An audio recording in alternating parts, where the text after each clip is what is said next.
RPSC second grade 2011 के maths के question paper के हम 1 बाय 1 सारे क्वेश्चन डिस्कस करेंगे। तो यहाँ से पहला क्वेश्चन हमारे पास कहता है 1 + 2 + up to 15 and 1 square + 2 square up to 15 square upon 1 cube + 2 cube up to 15 cube की वैल्यू हमारे पास यहाँ से क्या होगी। तो इसकी वैल्यू यहाँ से ये हमारे पास n प्राकृत संख्याओं का योग है, n प्राकृत संख्याओं के 15 प्राकृत संख्याओं के वर्गों का योग और 15 प्राकृत संख्याओं के घनों का योग है कंटिन्यूस। एक से स्टार्ट हो गए तो n प्राकृत संख्याओं का योग n इंटू n+1 अपॉन 2, वर्गों का योग n into n+1 into 2n+1 upon 6 आता है और यहाँ से आएगा n इंटू n+1 अपॉन 2 का होल स्क्वायर। सॉल्व करेंगे, 15 से 15 कट गया, 16 से 16 कट गया, साथ ही 15 स्क्वायर 16 स्क्वायर है तो यहाँ से एक एक वैल्यू स्क्वायर वाले में से भी कट गई। सॉल्व करने पर हमारे पास यहाँ से वैल्यू बची है 31/3। तो 31/3 यहाँ से इसका आंसर बनेगा, पर 31/3 यहाँ से किसी भी ऑप्शन में मैच नहीं हो रहा है। नेक्स्ट क्वेश्चन कहता है the variance of the binomial distribution is. Binomial distribution का वेरिएंस हमेशा जो होता है हमारे पास यहाँ से वेरिएंस आएगा इसका NPQ और मीन आएगा इसका NP। हम जानते हैं Q की value less than equals to 1 हो सकती है और बिटवीन 0 to 1, तो NPQ हमारे पास हमेशा NP से लेस आएगा, तो less than for its mean, second option इसमें हमारे पास करेक्ट बनेगा। नेक्स्ट कहता है if the mean of the standard deviation of binomial variate x are 4 and √3, mean और वेरिएशन, यहाँ से हमें मीन और स्टैंडर्ड डेविएशन 4 और √3 दिया हुआ है, then probability of x is greater than equals to 1 की वैल्यू फाइंड आउट करनी। तो यहाँ से मीन हमें दिया गया है 4 और डेविएशन दिया हुआ है √3, probability of x is greater than equals to 4 की value, sorry x is greater than equals to 1 की वैल्यू फाइंड आउट, ये लिख सकते हैं 1 minus probability at x equals to 0, since NP की वैल्यू 4 है और NP की वैल्यू हमारे पास 3 है यहाँ से, तो 4 इंटू 1 + 3 लिख सकते हैं क्योंकि NP की वैल्यू 4 है और Q को हम 1 - p लिख सकते हैं। सिंप्लीफाई करेंगे 1 - p इक्वल्स टू 3/4, p की वैल्यू आ गई 1/4, n की वैल्यू हमारे पास यहाँ से solve n into p equals to 4 करेंगे, क्रॉस मल्टीप्लाई से 16 आ गई। Probability of x equals to 0 find out करनी है, तो NC0 p की पावर 0 q की पावर n आएगा। सॉल्व करेंगे 16 C0 3/4 की घात 16 इक्वल्स टू 3/4 की घात 16 आ जाएगा, 16 C0 का मान 1 होगा। Probability of x is greater than equals to 1 की वैल्यू सब्स्टिट्यूट कर देते हैं यहाँ से, इस फॉर्मूला में हमारे पास वैल्यू आ गई 1 - 3/4 की होल पावर 16। तो यहाँ से हमारा फोर्थ ऑप्शन करेक्ट आंसर हो जाएगा। नेक्स्ट कहता है the probability of dying mister A and mister B in a leap year is P and Q in the end of the year, probability of living only one out of 2 is equals to. Die की probability P और Q थी, तो if P is alive then 1 - Q probability होगी और B is alive then 1 - Q probability होगी। Only one of them is alive, तो एक जिंदा रहे दूसरा यहाँ से ना जिंदा रहे, तो P into 1 - Q plus Q into 1 - P आएगा। सॉल्व करेंगे P + Q - 2PQ आ गया, यहाँ से फर्स्ट ऑप्शन करेक्ट होगा।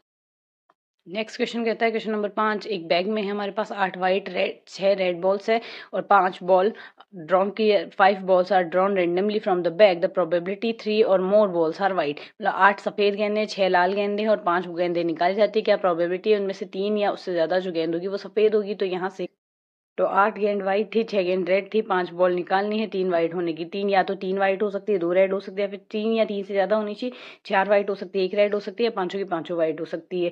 तो 8 में से 3 गेंद वाइट होने की प्रोबेबिलिटी 8C3 हो जाएगा और 6C2 हो गया। 2 रेड है प्लस 8C4 6C1 और या फिर 8C5। टोटल गेंदे हमारे पास कितनी है 8 और 6 14, 14 में से 5 गेंदे निकालनी है तो 14C5 आ गया। सॉल्व कर लेंगे, जैसे इसको सॉल्व करेंगे 658/1001 आएगा, तो इसमें से हमारा सेकंड ऑप्शन 658/1001 करेक्ट आंसर होगा। नेक्स्ट क्वेश्चन कहता है N person sit around round table, N व्यक्ति एक राउंड टेबल के गोले में बैठे हैं, the odds in favour that two particular person sit together is equal, मतलब एक स्पेसिफिक केस है कि हमारे पास 2 व्यक्ति स्पेसिफिक है जो आपस में ही बैठेंगे, तो इसके लिए हमारे पास इक्वल कंडीशंस होंगी। तो n व्यक्ति है जो n-1 फैक्टोरियल वैसे हम उनको बैठा सकते हैं। Treat 2 people as a single person, एक 2 व्यक्ति जो साथ में बैठने वाले हैं उनको एक सिंगल यूनिट की तरह काउंट करें, तो अब हमारे पास टोटल व्यक्ति n-1 हो गए, तो इनके बैठने के तरीके n-1 थे तो n-2 हो जाएंगे, n-2 हो गए। अब अरेंजमेंट हमारे पास क्लॉकवाइज भी हो सकता है, एंटी क्लॉकवाइज भी हो सकता है, इसमें नहीं कहा हुआ इसलिए 2 से मल्टीप्लाई कर देंगे। और 2 व्यक्ति अगर आपस में टुगेदर साथ में ना बैठे तो उसके केस की में प्रोबेबिलिटी क्या हो जाएगी, टोटल में से हम यहाँ से इन कंडीशंस को घटा देंगे, n-1 - 2 ऑफ n-2। सॉल्व करेंगे तो n-3 इंटू n-2 का फैक्टोरियल हो गया और साथ में कंडीशन दी हुई है odd against an even ratio हमारे पास आएगा n-3 n-2 का फैक्टोरियल, ये जो कंडीशन आई है यहाँ, और साथ में हमारे पास अरेंजमेंट आ गई। टोटल इसको सॉल्व करेंगे तो n-3 इंटू n-3 रेशियो 2 आ गया।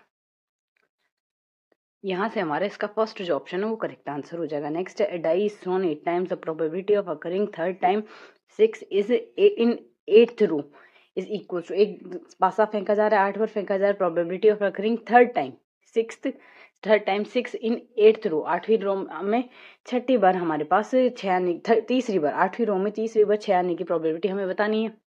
यहाँ से नेगेटिव बाइनोमियल डिस्ट्रीब्यूशन लगेगा। 8वीं बार हमारे पास 8वीं रो में the probability of occurring third time 6 in 8th row आएगा। यहाँ से negative binomial distribution, probability of x equals to k minus 1 C R minus 1 की पावर r1 माइनस पी की power k minus R. Value रखेंगे, k की value 8 रखेंगे और r की वैल्यू 3 रखेंगे, तो 7c2 आ गया, 1/6 की घात 3, 5/6 की घात 5 आएगा। वैल्यू आ गई 7c2 5 की घात 5/6 की घात 8। थर्ड ऑप्शन इसमें करेक्ट आंसर होगा। क्वेश्चन नंबर 8 कहता है the probability of winning a game by a team A is 2/3 if A plays 4 games then the probability of winning more than half of the game is equals to, आधे से ज्यादा game जीतने की क्या प्रायिकता होगी हमारे पास ए के द्वारा। ए ने 4 गेम खेले, आधे से ज्यादा आधे गेम होंगे, दो या दो से ज्यादा गेम आधे से ज्यादा game, more than half of, आधे से ज्यादा गेम या तो 3 गेम या 4 गेम जीतने की प्रोबेबिलिटी बतानी और ए की जीतने की प्रोबेबिलिटी 2/3। तो बायनोमियल डिस्ट्रीब्यूशन लगेगा P X equals to R N C R, P की पावर आर क्यू की पावर एन माइनस आर से हमें यहाँ से पी की वैल्यू 2/3 दी गई, क्यू की वैल्यू 1 माइनस 2/3 यानी 1/3 आ गया, एन की वैल्यू 4 है हमारे पास, probability of X equals to 3 से हमारे पास ये वैल्यू आ गई। सॉल्व करेंगे 32/81 आ गया, probability of X equals to 4 से सॉल्व करेंगे, ये वैल्यू आएगी यानी 16/81 आ गया। एक्स ग्रेटर देन 2 की वैल्यू हमें निकालनी है, दोनों को हमने जोड़ दिया, सॉल्व करेंगे 16/27 हो गया, 16/27 इसका आंसर हो। फर्स्ट ऑप्शन यहाँ से इसका हमारे पास करेक्ट आंसर आ जाएगा। नेक्स्ट कहता है alpha beta are the roots of A X square plus B X plus C equals to 0 if delta equals to B square minus 4ac then alpha plus beta alpha square plus beta square alpha cube plus beta cube are in GP. ये GP में अगर होंगे तो हमें बताना है इनमें से कौन सा करेक्ट होगा। यहाँ से तीनों एलिमेंट जीपी में दिए गए हैं, तो जीपी में हम जानते हैं ए बी सी, अगर जीपी में हमारे पास होगा तो यहाँ से B square equals to A into C आएगा, तो बी स्क्वायर यानी इसका square equals to A into C पहला और तीसरा एलिमेंट आ गया।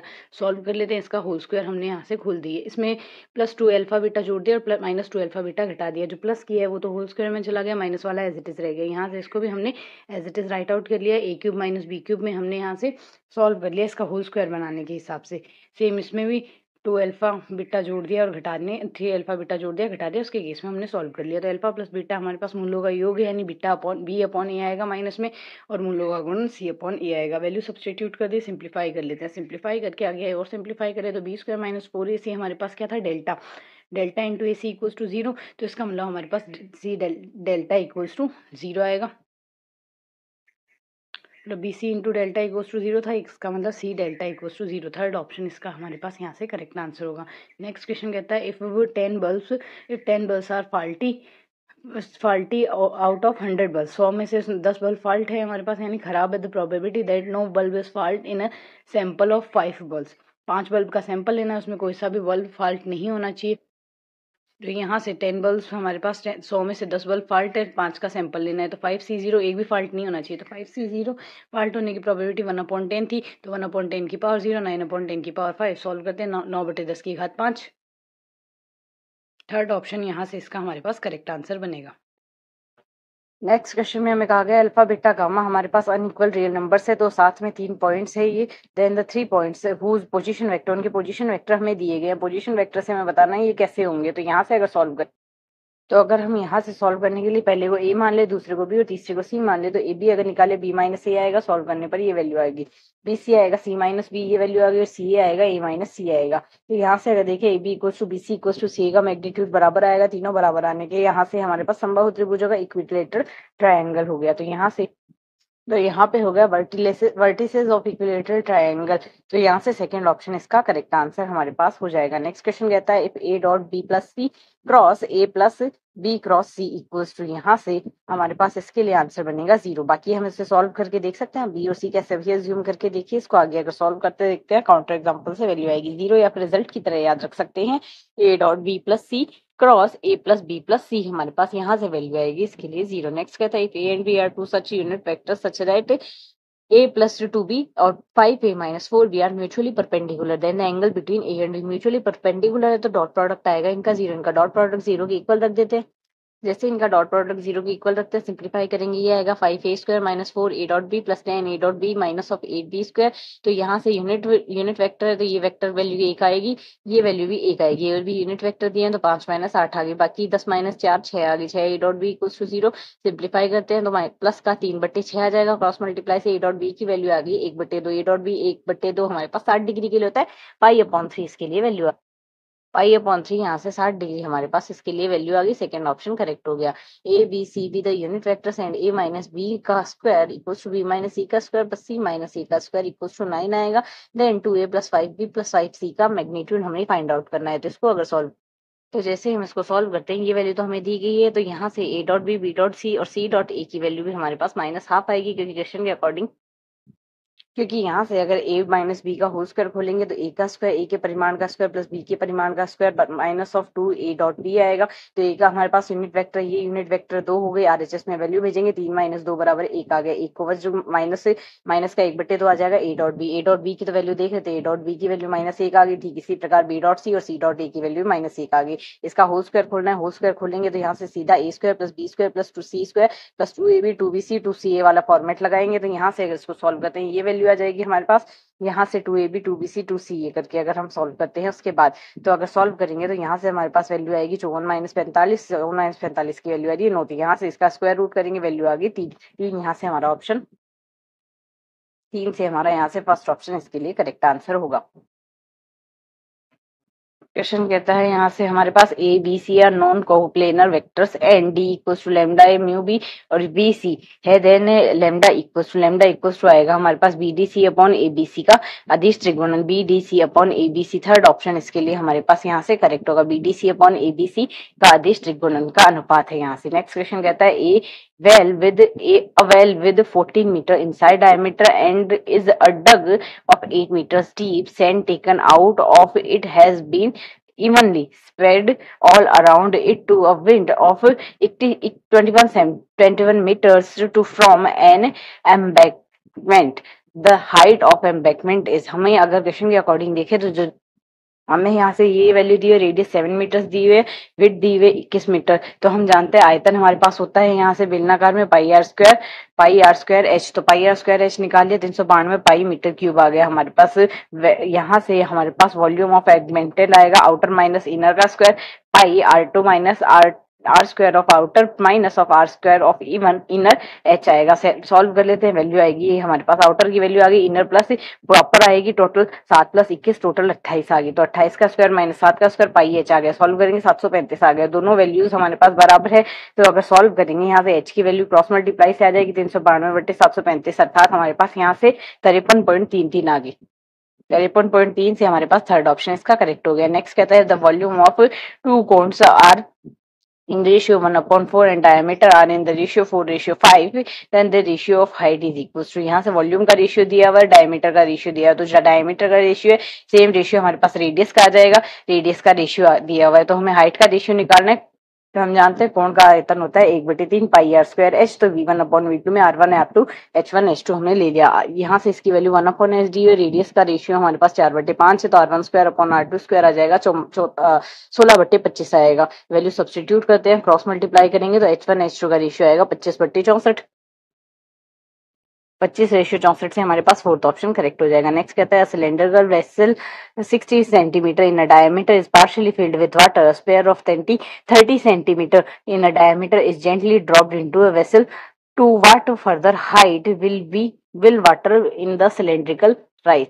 यहाँ से आर सिलेंडर की वैल्यू, यहाँ से रेडियस आएगी 60/2 30 और स्पेयर के लिए आएगी 15 सेंटीमीटर, वॉल्यूम ऑफ स्पेयर आएगा 4/3 पाई r³, वैल्यू सब्स्टिट्यूट करेंगे 4500 पाई आ गया, सिलेंडर का वॉल्यूम और स्पेयर का वॉल्यूम बराबर आएगा यानी पाई r², तो यहाँ से हमने volume of cylinder equal to volume of sphere आएगा pi r² h equal to 4500 pi आएगा, पाई की जगह पाई रहने देंगे, r² की जगह 30 का स्क्वायर 900 आ गया, h आ गया, h की वैल्यू आ जाएगी यहाँ से 5 मीटर, तो 5 मीटर इसके लिए आंसर होगा। क्वेश्चन नंबर 19 हमारे पास यहाँ से क्या था, cone of height 7 centimetre and base of radius 3 is curved from a rectangular block of wood 10 centimetre 5 centimetre 2 centimetre, the percentage of wood wastage का परसेंटेज बताना है, तो यहाँ हम जानते हैं volume of cone equals to 1/3 pi R square H होता है, तो यहाँ से वैल्यू रख दी 1/3 पाई, 3 का स्क्वायर एच आ गई, वॉल्यूम ऑफ कोण आ गया 21 पाई, यहाँ से 21 पाई हमारे पास आ जाएगा। साथ ही हम यहाँ से देखें 21 पाई को हम पाई की 22/7 वैल्यू रख देते हैं, सॉल्व करेंगे 66 सेंटीमीटर क्यूब आ गया। V block volume of block equals to block लंबाई गुना चौड़ाई गुना ऊंचाई आएगा, सिंप्लीफाई करेंगे लंबाई चौड़ाई ऊंचाई को, यहाँ से 100 सेंटीमीटर क्यूब हो गया। परसेंटेज वेस्ट आएगा, volume of block minus volume of कोण अपॉन ब्लॉक आ जाएगा। तो यहाँ से सॉल्व इंटू 100 करेंगे, सॉल्व करेंगे 100 माइनस 66/100 इंटू 100 करेंगे, 34% यहाँ से आ गई वैल्यू इसकी। 34% से हमारा सेकंड ऑप्शन इसके लिए करेक्ट आंसर हो गया। नेक्स्ट कहते हैं ABCD हमारे पास ट्रेपेजियम है, उसके लिए हमारे पास साइड AB बराबर A दिया हुआ है, DC बराबर B दिया हुआ है, ABDC पैरेलल है, साथ ही EFR mid point, EF mid points है नॉन पैरेलल लाइंस के लिए, points of non parallel sides, then the ratio of the area of ABFE और EFCD के लिए। तो यहाँ से अगर देखें AB समांतर है CD के, AB A दिया हुआ है, DC B दिया हुआ है, EM समांतर है AB के, EM हमारे पास समांतर होगा, ये हमने बीच में एक लाइन ली है जो समांतर ली है यहाँ से AB के लिए, इस तरीके से दिया। M mid point AB EM equals to 1/2 AB आएगा यहाँ से हमारे पास। तो साथ ही अगर हम सॉल्व करें 1/2 EM इक्वल्स टू 1/2 AB आ गया यहाँ से। साथ ही हम यहाँ से लेके चल रहे हैं MF बराबर 1/2 CD आ जाएगा, MF बराबर 1/2 CD, कुछ इस तरीके से ले रहे हैं। तो इन दोनों का योग हमारे पास half of AB plus CD आ गया, AB plus CD A plus B आ गया यहाँ से। तो एरिया ऑफ ABEF का एरिया हमारे पास क्या आएगा, ABEF हमारे पास ये है, इसका एरिया बराबर आएगा 1/2 समांतर भुजाओं का योग, समांतर भुजा इंटू H आएगा, दोनों के बीच की ऊंचाई आएगा। तो समांतर भुजाओं का योग हमारे पास यहाँ से बन रहा है। तो एक भुजा तो है A और दूसरी है आधा, half of A plus B into H आएगा, सॉल्व करेंगे 1/4 3 ABH आ गया रेस्पेक्टिवली। EFCD के लिए हमने देखना है वो एरिया आ गया 1/2 B plus half of A plus B into H आ गया, सॉल्व करेंगे यहाँ से दोनों का रेशियो H से H कट गया, 1/4 से 1/4 कट गया, 3 A plus B ratio A plus 3B हमारे पास इसके लिए आंसर बनेगा।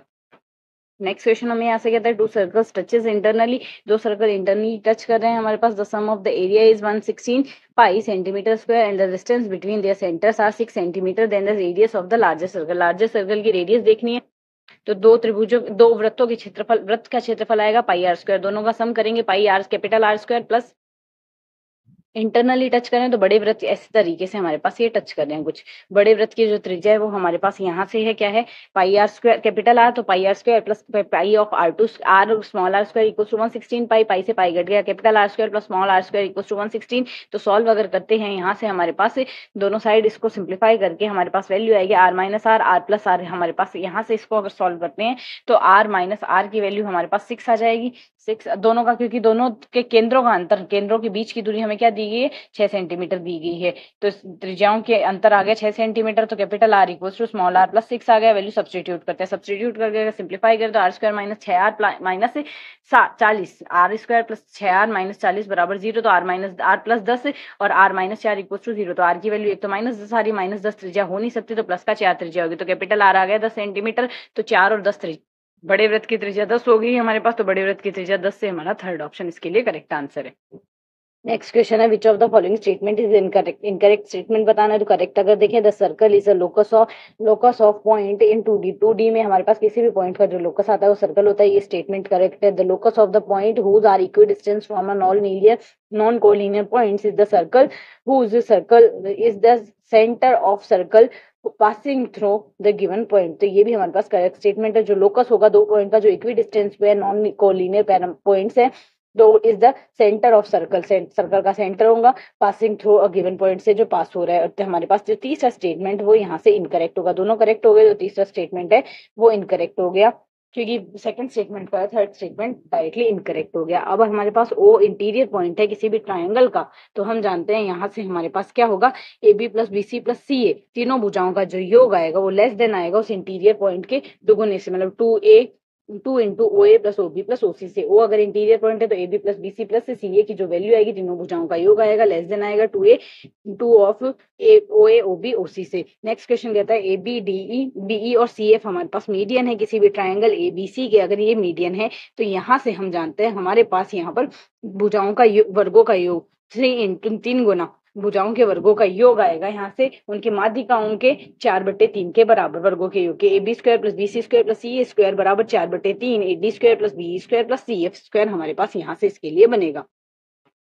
नेक्स्ट क्वेश्चन है question number 26 D E F are the mid points of the side B C C A और A B respectively of the equilateral triangle A B C then which of the following is true. कौन सा इसमें true होगा हमारे पास। तो यहाँ से अगर देखें तो D E F A F E और बी डी ई और सी डी ई हमारे पास कॉन्ग्रुएंट होंगे। साथ ही हमारे पास D E F A F E और बी डी एफ और सी डी ई हमारे पास जो है वो सिमिलर होंगे। साथ ही डी ई एफ त्रिभुज A F E B D E और सी डी ई हमारे पास सेम एरिया के होंगे। तो यहाँ से सारे स्टेटमेंट इसके लिए करेक्ट हैं। नेक्स्ट क्वेश्चन कहता है A B C be an equilateral triangle B perpendicular है सी ए के meeting C A at E then A B square plus B C square plus C A square equals to हमारे पास यहाँ से क्या आएगा। तो अगर इसको हम सॉल्व करें यहाँ से तो वैल्यू आएगी। तो त्रिभुज ए बी सी में A B B C C ए बराबर है बी परपेंडिकुलर है सी ए के। तो त्रिभुज ए बी ई जो होगा वो समकोण त्रिभुज होगा, राइट एंगल हमारे पास ट्रायंगल होगा। बी ए की वैल्यू 60 डिग्री है तो ए बी ई की वैल्यू आधी हो जाएगी 30 डिग्री होगी। तो त्रिभुज ए बी ई हमारे पास बनेगा साइन 60 बराबर बी अपॉन ए बी की वैल्यू आएगी बी बटे साइन 60 बी यहाँ से वैल्यू सिंप्लीफाई कर देते हैं 2/√3 बी ई आ गया हमारे पास। तो ए बी स्क्वायर हमारे पास इसका होल स्क्वायर आएगा 4/3 बी स्क्वायर वज्र गुणा कर लेते हैं। तो यहाँ से हमारे पास ए बी स्क्वायर की वैल्यू सब्स्टिट्यूट कर देते हैं। A B square plus B C square plus C A square की वैल्यू हम यहाँ से रखेंगे। A B B C C ए हमारे पास तीनों ही बराबर है तो इनके तीनों का जो वर्ग आएगा उसका 3 गुना कर देंगे यहाँ से। तो 4/3 आ गए। 3 यहाँ से वज्र गुणा कर देते हैं तो ये यहाँ से 3 और यहाँ से इन तीनों को जोड़ेंगे, तीनों बराबर है। तो होल स्क्वायर की तो वैल्यू आ रही है तो 3 से गुणा हो गया 4 बी स्क्वायर हमारे पास इसकी वैल्यू आ गई। 4 बी स्क्वायर से हमारे पास यहाँ से हमारा इसका सेकंड ऑप्शन 4 बी स्क्वायर यानी सेकंड ऑप्शन जो है ये वाला करेक्ट आंसर होगा। नेक्स्ट क्वेश्चन कहता है हमारे पास every composite number can be uniquely express as the product of prime it is known as. ये हमारे पास क्या कहलाएगा। किसी भी कंपोजिट नंबर को दो प्राइम प्रोडक्ट के यहाँ से यूनिकली दो प्राइम एलिमेंट के प्रोडक्ट के रूप में एक्सप्रेस कर सकते हैं। ये हमारे पास कहलाएगा फंडामेंटल थ्योरम ऑफ अरिथमेटिक, अंकगणित का मूलभूत प्रमेय है ये हमारे पास। यदि जी बराबर 1 2 3 अप टू m-1 है, अबेलियन ग्रुप है with respect to the multiplication modulo m, then यहाँ से हमारे पास m क्या होगा। अगर जेड m-1 इस तरीके से हमारे पास दिए हुए हैं और m हमारे पास मल्टीप्लीकेशन के लिए, तो m हमारे पास इसके केस में मल्टीप्लीकेशन के साथ ग्रुप है तो m प्राइम नंबर हमारे पास होगा। इसका हमें ऑर्डर बताना है। तो अगर ऑर्डर देखें, 1 की इमेज हमारे पास 7 है, 7 की इमेज हमारे पास 2 है, 2 की इमेज 8 है, 8 की इमेज 3 है, 3 की इमेज 9 है और 9 की इमेज वापस 1 है रेस्पेक्टिवली। अगर हम 3 के 1 2 3 4 4 है, इसमें 4 की इमेज हमारे पास 6 है, 6 की इमेज हमारे पास 5 है, 5 की इमेज वापस 4 है। सारे एलिमेंट आ गए 1 2 3 4 5 6 7 8 9, 9 तक ये एलिमेंट थे। तो यहाँ से इसकी लंबाई हमारे पास कितनी है, 1 2 3 4 5 6 है इसकी लंबाई और इसकी लंबाई हमारे पास 3 है। 6 और 3 का जो एलसीएम आएगा वो हमारे पास बनेगा 6। तो यहाँ से इसका जो ऑर्डर बनेगा वो बनेगा 6। तो इसके लिए हमारे पास कौन सा ऑप्शन करेक्ट हो जाएगा, इसका ऑप्शन हमारा थर्ड जो है वो करेक्ट आंसर होगा। क्वेश्चन नंबर 31 कहता है यदि CO be the set of non zero complex number, साथ ही CO X CO क्रॉस से मतलब 0 माइनस है, C0 से क्रॉस से C0 क्रॉस पर हमारे पास कोई भी मैपिंग है, बी होमोमॉर्फिज्म होगी f of z equal to z की power n belongs to natural number. तो जो कर्नेल ऑफ f आएगा, कर्नेल ऑफ f हमारे पास यहाँ से इसके लिए क्या बनेगा, nth root of unity. This one is nth root of unity हमारे पास बनेगा। The number of generator of cyclic group के जनरेटर आएंगे a square a cube up to a की power 8 and cross E is the identity हमारे पास है। तो इसके लिए हमारे पास क्या बनेगा, generator of cyclic group 8 order का एक ग्रुप है, क्रॉस प्रोडक्ट के साथ है। तो इसके जो जनरेटर बनेंगे वो यहाँ से 8 के हमारे पास जितने भी जीसीडी जिसका 1 होगा 8 के साथ वो बनेंगे। तो यहाँ से हम एक जीसीडी 1 आएगा तो वो बनेंगे यहाँ से, एक तो ए बन गया हमारे पास जनरेटर, यहाँ से एक तो आइडेंटिटी नहीं बनेगा। उसके बाद ए की क्यूब बन गई, ये जनरेटर हो जाएगा, ए की पावर 4 नहीं बनेगा, ए की पावर 5 बन जाएगा, ए की पावर 6 का जीसीडी 5 6 यहाँ से जीसीडी अगर किसी भी पावर m का हमारे पास जीसीडी 8 के साथ बना रहा है वो हमारे पास इसका जनरेटर बनेगा। आइडेंटिटी को छोड़ दिया तो ए तो आइडेंटिटी है। उसके नेक्स्ट हमारे पास बनेगा ए की पावर 7। तो टोटल हमारे पास कितने जनरेटर हो गए, इसमें हमारे पास टोटल 3 जनरेटर ये हो रहे हैं और प्रॉपर ए तो है ही जनरेटर हमारे पास ए। तो ये हमारे पास सारे जनरेटर हो गए। तो इसके केस में हमारे पास 4 जनरेटर हो गए। तो यहाँ से हमारा इसका फोर्थ ऑप्शन करेक्ट आंसर होगा। एक तो ए हो गया, ए क्यूब हो गया, ए की पावर 5 हो गया, ए की पावर 7 हो गया, सारे जनरेटर बनेंगे। इसका ऑप्शन थर्ड 4 करेक्ट आंसर आएगा। यहाँ पे 4 जनरेटर होंगे। Every homomorphic image of a group is isomorphic to some of its quotient group, the theorem is known as. सारे होमोमॉर्फिक इमेज जो होती है वो is isomorphic to some quotient group, this theorem is called. यहाँ से ये होती है फंडामेंटल थ्योरम ऑफ होमोमॉर्फिज्म। यहाँ से मॉर्फिज्म की फंडामेंटल थ्योरम है ये हमारे पास। नेक्स्ट क्वेश्चन कहता है हमारे पास यहाँ से अगर आर से आर पे कोई फंक्शन इस तरीके से f1 की वैल्यू 3 है, f'1 की वैल्यू 6 है, तो limit x tends to infinite x tends to 0 f of 1 plus x upon f of 1 की whole power 1 upon x equals to हमारे पास आएगा यहाँ से इसकी वैल्यू हमारे पास बनेगी। अगर इस लिमिट को हम एल नाम दें तो यहाँ से दोनों तरफ लॉग ले लेते हैं, तो 1/x पावर आगे आ गई log of f of 1 plus X upon 1 of f of 1 आ गया। ऊपर का ऊपर अवकलन करते हैं और नीचे का नीचे अवकलन करते हैं। तो यहाँ से अगर लॉग वाले टर्म का डिफरेंशिएशन करें, लॉग a अपॉन b को लॉग a माइनस b लिख सकते हैं, और अपॉन में x है। तो यहाँ से इसको अगर हम सॉल्व करें, अवकलन करने की जरूरत नहीं है, ये हमारे पास जो है f of a plus h minus f of a upon h का फॉर्मेट बन रहा है यहाँ से। तो ये f डैश x आ जाएगा, f डैश x या d upon D x log of f of x आ गया x इक्वल टू 1 पे। तो f डैश 1 अपॉन f1 की वैल्यू हमारे पास, f डैश 1 की वैल्यू 6 है, 6/3 यानी 2 आ गई। लॉग 2 की लॉग l की वैल्यू हमारे पास 2 आ रही है, 20 लॉग ले लेंगे e स्क्वायर। यहाँ से हमारा third option correct answer. Question number 35 हमें कहता है f of x equals to x की power alpha cos of 1 upon x, x does not equals to 0 पर 0 है whenever x equals to 0 continuous है x equals to 0 पर। तो इसके केस में अल्फा की वैल्यू क्या होनी चाहिए? तो हम जानते हैं cos of 1 upon x x equals to 0 पर डिफाइन नहीं होगा, क्योंकि cos of इनफाइनाइट बनेगा, cos of इनफाइनाइट डिफाइन नहीं हो रहा। उसके केस में हमारे पास यहाँ से अगर इसकी वैल्यू एग्जिस्ट कर रही है तो मल्टीपल वाली टर्म एग्जिस्ट करनी चाहिए। तो यहाँ से x की पावर अल्फा एग्जिस्ट करनी चाहिए। x की पावर अल्फा तब एग्जिस्ट कर सकती है जब अल्फा हमारे पास पॉजिटिव नंबर होगा, क्योंकि अगर नेगेटिव होगा 1 अपॉन x की पावर अल्फा में चला जाएगा, नेगेटिव x टेंड्स टू 0 पर फिर से वो इनफाइनाइट वाला प्रोसेस चलेगा, उस वजह से डिफाइन नहीं होगा। तो हम कह सकते हैं यहाँ जब भी अल्फा ग्रेटर देन 0 होगा तब हमारे पास ये कॉन्टिन्यूअस होगा। यहाँ से ये ऑप्शन करेक्ट हो जाएगा। नेक्स्ट कहता है f of x equals to cos inverse sine of root of 1 plus X square upon 2 plus x की पावर x। f डैश 1 की वैल्यू हमें बतानी है क्या आएगी। तो इसको अगर हम यहाँ से सॉल्व करें, f ऑफ x की वैल्यू हमारे पास ये है, f डैश x हमें निकालना है। तो f डैश x कोस इनवर्स x की वैल्यू आएगी 1 upon 1 minus theta square. Theta की वैल्यू हमने पूरी रिप्लेस कर दी है, साथ ही थीटा का भी डिफरेंशिएशन करेंगे, साइन का डिफरेंशिएशन होगा कोस इन under root 1 plus X upon 2। और साथ ही हम यहाँ से इसके भी एंगल का डिफरेंशिएशन करेंगे, तो वैल्यू आएगी 1 upon 2 into square root of 1 plus X upon 2 आएगा। और साथ ही x की पावर x का डिफरेंशिएशन हमारे पास आएगा x की power x into 1 plus log of x। इसे भी लॉग लेके हमने सॉल्व किया है, तो वैल्यू सिंप्लीफाई कर लेते हैं। सिंप्लीफाई करने से हमारे पास यहाँ से क्या वैल्यू बन रही है, f डैश x की वैल्यू सिंप्लीफाई करके बन रही है, ये 2 और 2 गुना हो गया, यहाँ तो आ गया हमारे पास 4। और साथ ही 1 minus sine square theta cos square theta होगा, स्क्वायर रूट में कोस हो जाएगा, तो ये भी कैंसिल आउट हो गया। और साथ ही बस इतनी टर्म तो बची, साथ में माइनस आ रहा है और एक वैल्यू ये है। हमें 1 पे वैल्यू देखनी है तो x की जगह 1 रख देते हैं। जैसे ही 1 रखेंगे ये 2 अपॉन 2 यानी 1 में चला गया, तो वैल्यू तो होगी इसकी, तो 1 होगी। और साथ ही माइनस 1 अपॉन 4 बचा, और यहाँ भी लॉग 1 की वैल्यू 0 में गई है, x 1 की पावर 1 आ रहा है, तो ओवरऑल 1 आ रहा है। यहाँ से 1 माइनस 1 अपॉन 4 3 अपॉन 4 आएगा, तो इसका आंसर 3 अपॉन 4 बनेगा। 3 अपॉन 4 से हमारे पास यहाँ से हमारा थर्ड ऑप्शन करेक्ट आंसर होगा। नेक्स्ट कहता है अगर f of x equals to mod of x plus 1 mod of x minus 1 और दिस वन इज मॉड, बाद में भी मॉड है, is not differentiable eight point. हम जानते हैं अगर मॉड ऑफ m हमें कोई दिया गया है फंक्शन, तो ये हमारे पास m इक्वल टू 0 पर डिफरेंशिएबल नहीं होगा। जिसमें भी ये मॉड की वैल्यू 0 आएगी वहां ये डिफरेंशिएबल नहीं है। तो अब अगर हम यहाँ से बात करें, एक तो हमारे पास यहाँ से जब भी मॉड ऑफ x 0 है, mod of x equal to 0, तो एक तो ये 0 पे डिफरेंशिएबल नहीं है। साथ ही ये पूरी वैल्यू जब 0 होगी, यानी मॉड ऑफ x माइनस 1 जब हमारे पास 0 होगा तब भी ये डिफरेंशिएबल नहीं है। तो ये हमारे पास कब 0 होगा, जब x बराबर हमारे पास प्लस माइनस 1, यहाँ से x मॉड ऑफ x आ गया, ये वैल्यू जब 0 है तब ये डिफरेंशिएबल नहीं होगा। तो mod of x equal to 1 आएगा तब ये डिफरेंशिएबल नहीं, यानी x की वैल्यू हमारे पास प्लस माइनस 1 आएगा तब भी डिफरेंशिएबल नहीं और 0 पे भी नहीं। टोटल कितने पॉइंट हो गए, टोटल 3 पॉइंट हो गए। तो इसका हमारे पास थर्ड ऑप्शन यहाँ से करेक्ट आंसर बनेगा।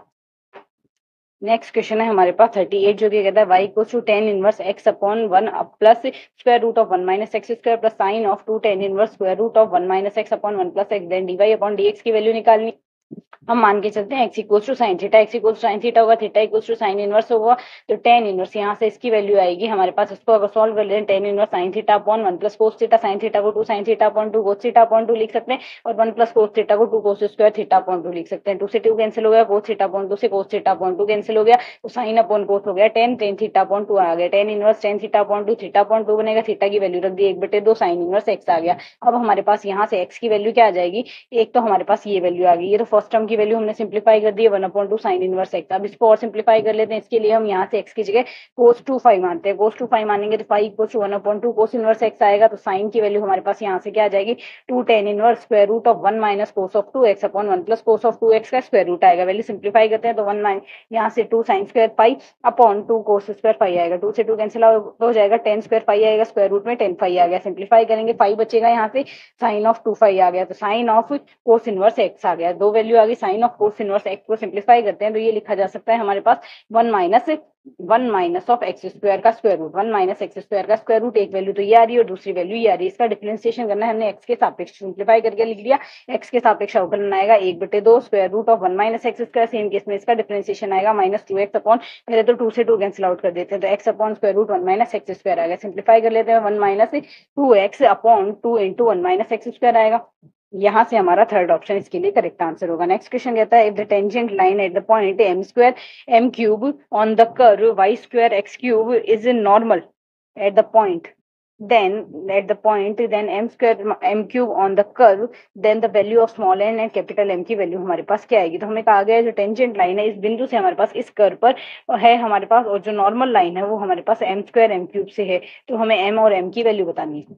तो जो कर्व हमें दिया गया है दोनों पक्षों का x के सापेक्ष अवकलन कर लेते हैं। dy अपॉन dx आएगी हमारे पास स्पर्शरेखा की प्रवणता। तो m² m³ स्मॉल वाले पे हमारे पास वैल्यू आती है 3m/2, साथ ही m² m³ कैपिटल M वाले पे 3m/2 आती है। अब हमें कहा गया है यहाँ से एक स्पर्शरेखा के लिए प्रवणता है और दूसरी अभिलंब, इस बिंदु पर अभिलंब हमने कहा है तो अभिलंब की प्रवणता है। स्पर्शरेखा और अभिलंब की प्रवणता हमारे पास, स्पर्शरेखा की प्रवणता अगर हम यहाँ से स्मॉल m1 मान रहे हैं, अभिलंब की प्रवणता m2 मान रहे हैं, तो दो लंबवत रेखाओं की प्रवणताओं का गुणन -1 होगा। तो यहाँ से इसका भी गुणन -1 आएगा। तो स्लोप ऑफ नॉर्मल लाइन का जो स्लोप आएगा वो यहाँ से इसके रेस्पेक्ट में, इस पॉइंट के रेस्पेक्ट में ये आ जाएगा। -1 के रेस्पेक्ट में हमने सिंप्लीफाई कर लिया। ये दोनों वैल्यू आपस में बराबर आएगी। अगर बराबर आती है तो यहाँ से हमारे पास क्रॉस मल्टीप्लाई से 9mm = 4 आएगा, mm = -4/9 आएगा। तो कौन सा ऑप्शन करेक्ट हो गया? -4/9 फर्स्ट ऑप्शन इसके लिए करेक्ट आंसर।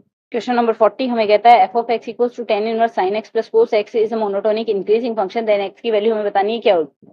तो अगर हम यहाँ से f' निकालें तो tan इनवर्स थीटा की वैल्यू डिफरेंशिएशन होता है 1/1 + θ²। तो यहाँ से ये कर दिया और साथ ही थीटा का डिफरेंशिएशन और करेंगे तो sin x + cos x का differentiation cos x - sin x आ गया। f' की वैल्यू ग्रेटर देन 0 यहाँ यानी कि यहाँ से इसकी वैल्यू ग्रेटर देन 0 आएगी तो cos x - sin x की वैल्यू ग्रेटर देन 0 आएगी। सिंप्लीफाई करते हैं, tan x की वैल्यू लेस देन 1 आएगी। tan x की वैल्यू लेस देन 1 -π/4 से +π/4 के बीच में आती है। तो यहाँ से इसका फोर्थ ऑप्शन, तो यहाँ से इसका हमारे पास -π/4 से +π/4 है। तो अगर इंटरवल चेक करें तो यहाँ से हमारा इंटरवल कौन सा दिया गया है, फोर्थ ऑप्शन में 0 से π/4 दिया हुआ, करेक्ट आंसर होगा। नेक्स्ट कहता है the maximum value of 1/x log of x की वैल्यू क्या आएगी। log of x/x अगर देखें तो दोनों पक्षों का x के सापेक्ष अवकलन कर लेते हैं। ये वैल्यू आएगी -log of x/x² + 1/x² आएगा। y'0 की वैल्यू आएगी हमारे पास, तो अगर अवकलन देखते हैं मैक्सिमम वैल्यू निकालनी, प्रथम अवकलज को 0 के बराबर रखेंगे। 0 के बराबर रखने से y' = 0 आ गया, log of x = 1 आ जाएगा। सिंप्लीफाई करते हैं, एंटी लॉग लेते हैं, x = e आएगा, x = e पे इसका मान मैक्सिमम आएगा। x = मैक्सिमम मान आने से हमारा फर्स्ट ऑप्शन करेक्ट हो जाएगा। नेक्स्ट क्वेश्चन कहता है the height of the right circular cone with maximum value inscribed with the square of diameter a is, मतलब मैक्सिमम हाइट यहाँ से कोन का जो हाइट है वो हमारे पास कोन में वॉल्यूम मैक्सिमम होना चाहिए। उसके केस में हाइट हमारे पास क्या आएगी, अगर डायमीटर हमारे पास स्क्वायर का a, डायमीटर ए दिया तो रेडियस a/2 आएगी। हाइट मैक्सिमम लेनी, वॉल्यूम के हमारे पास मैक्सिमम हाइट का जो वॉल्यूम होगा, मैक्सिमम हाइट के साथ वॉल्यूम हमारे पास हमेशा होता है 4/3। आर हमारे पास यहाँ से होगा तो यहाँ से आर की वैल्यू रख देते हैं। आर रेडियस को रिप्रेजेंट करता है, 4/3 आर आएगा तो आर की जगह वैल्यू प्लेस करेंगे, 2/3 ए आएगा।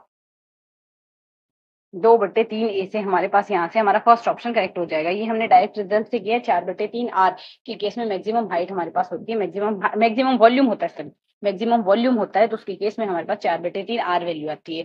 नेक्स्ट केस में y = एक्सपोनेंशियल की पावर x + एक्सपोनेंशियल की power x and then so on, कुछ इस तरीके से दिया है। dy/dx निकालना है।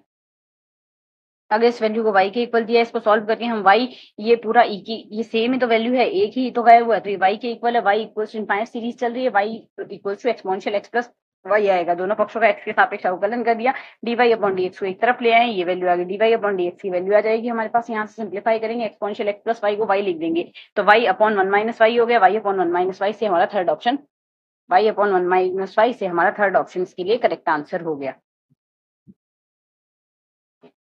नेक्स्ट क्वेश्चन हमें कहता है integration of dx/x² into x की पावर 4 + 1 की होल पावर 3/4 की वैल्यू हमें बतानी है। तो इसको सॉल्व करने के लिए सॉल्व करें तो यहाँ से हमारे पास x की घात 3 अगर कॉमन निकाल देंगे, x की घात 3 नहीं, x की घात 4 कॉमन निकालेंगे। इसमें x की घात 4 कॉमन निकालेंगे तो x की घात 3/4 है, तो 4 से 4 कट जाएगा, x की घात 3 बाहर लिखी जाएगी। तो x की घात अगर 3 लिखी जा रही है, x² से गुणा होगा तो x की घात 5 बन जाएगी। बाकी वैल्यू हमारे पास ये आ गई। अब यहाँ से हम इस पद को u मान लेते हैं। इस पद को जैसे ही हम u मानेंगे, du/dx की वैल्यू आ गई -4/x की घात 5 आएगा। वैल्यू सब्सटीट्यूट करते हैं, यहाँ से हमारे पास ये वैल्यू आ गई। 1/4 को आगे लिख लेते हैं। इसको सिंप्लीफाई करेंगे, 4 से 4 कट जाएगा हमारे पास। यहाँ से u की घात 1/4 का अगर समाकलन समाकलन हमारे पास किया हुआ है, एक यू की घात -3/4 का समाकलन करके लिखा था हमने, तो माइनस ऑफ यू की घात 1/4 प्लस किया गया, यू की घात एक, यू की जगह हमने वैल्यू सिंप्लीफाई करी, सब्स्टिट्यूट करके सिंप्लीफाई करते हैं, सेकंड ऑप्शन इसके लिए करेक्ट होगा।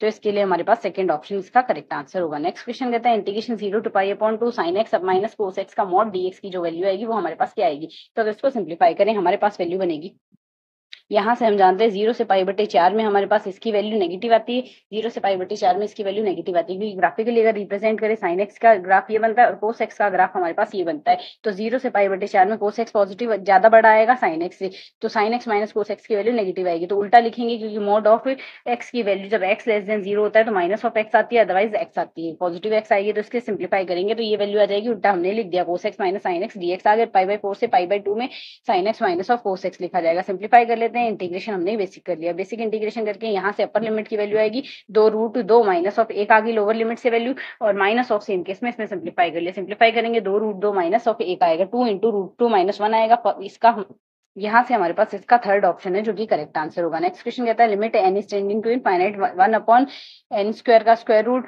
प्लस 1/n² प्लस n का square root 1/n² plus 2n का square root n and so on हमारे पास ये वैल्यू है। तो इसकी वैल्यू हमें बतानी है किसके इक्वल होगी। तो यहाँ से इसको सिंप्लीफाई करके समेशन k बराबर 0 से n-1 तक ये लिख सकते हैं। इसको हम सिंप्लीफाई करें, अगर n² हम कॉमन निकाले तो n² कॉमन निकालने से अंडर रूट के बाहर n ही आएगा, ये वैल्यू आ गई।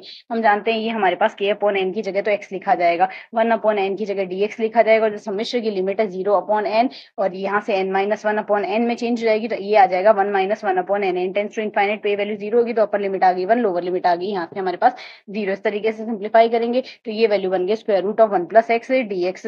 इसका इंटीग्रेशन करेंगे हमारे पास x की पावर 1 + x की पावर हमारे पास यहाँ से क्या बन जाएगी, प्लस की हाफ अपॉन में हाफ आ गई। वैल्यू अपडेट करते हैं तो यहाँ से 2 की घात हाफ √2 की घात हाफ यानी √2 आ गया, और 2 ही हम ऊपर ले आए हैं, और लोअर लिमिट से आएगी वैल्यू हमारे पास 1 √2 - 1 × 2 आ रहा है। यहाँ से इसका जो फोर्थ ऑप्शन है वो हमारे पास करेक्ट आंसर बनेगा।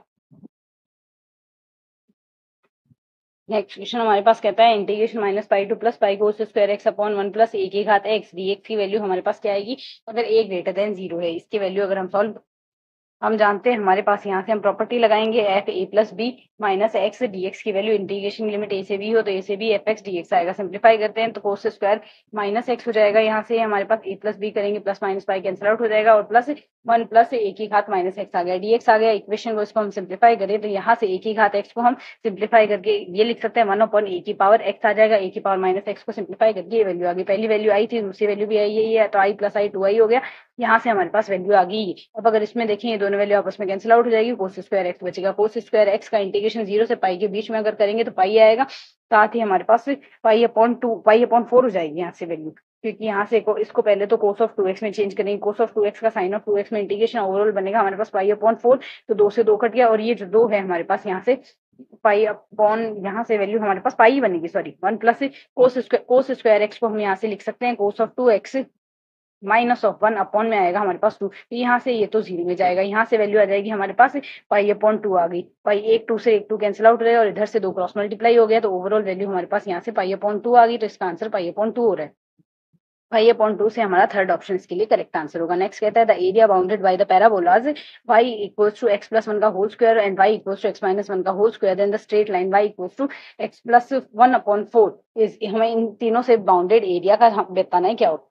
तो यहाँ से इक्वेशन फर्स्ट और इक्वेशन थर्ड को हम सिंप्लीफाई करेंगे, ये वैल्यू आएगी। तो यहाँ से हमारे पास अगर सिंप्लीफाई करते हैं x + 1 = ±1/2 आएगा, तो x की वैल्यू या तो -½ आएगी या -3/2 आएगी। जब -½ आएगी तो वैल्यू 1/4, -3/2 आएगी तो वैल्यू 1/4 आएगी। सेकंड और थर्ड में भी अगर सिंप्लीफाई करें तो 3/2, 1/4, 1/2, 1/4 आएगी। तो यहाँ से ये वैल्यूज आ गई x और y की रिस्पेक्टिवली। अगर हम यहाँ से देखें, हमें एरिया बताना है -½ से +½ तक का एरिया हमारे पास, और साथ ही +½ से x की वैल्यू में देख रहे हैं -½ से +½ और साथ ही हमारे पास हाफ से यहाँ से वैल्यू आ रही है, हाफ से वैल्यू आ रही है 3/2 तक, ये वैल्यू हमारे पास आ गई। यहाँ से एक्स एक्सिस पॉजिटिव एक्सिस में लेना है हमें, इसको सिंप्लीफाई करके यही वैल्यू हमें लेनी है। तो सिंप्लीफाई अगर करते हैं वैल्यू आ जाएगी यहाँ से, इसको अगर हम क्योंकि हमें यही इंटरसेक्टिंग एरिया फाइंड आउट करना है, ये एरिया फाइंड आउट करना है। तो यहाँ से 3 वैल्यूज आ रही है, हमने डायग्राम और प्लॉट करके देख लिया। इसको सिंप्लीफाई करते हैं तो यहाँ से इनका वैल्यूज ये आ जाएगी। इंटीग्रेशन की लिमिट लगा के सिंप्लीफाई करते हैं 1/3 इसकी वैल्यू आएगी।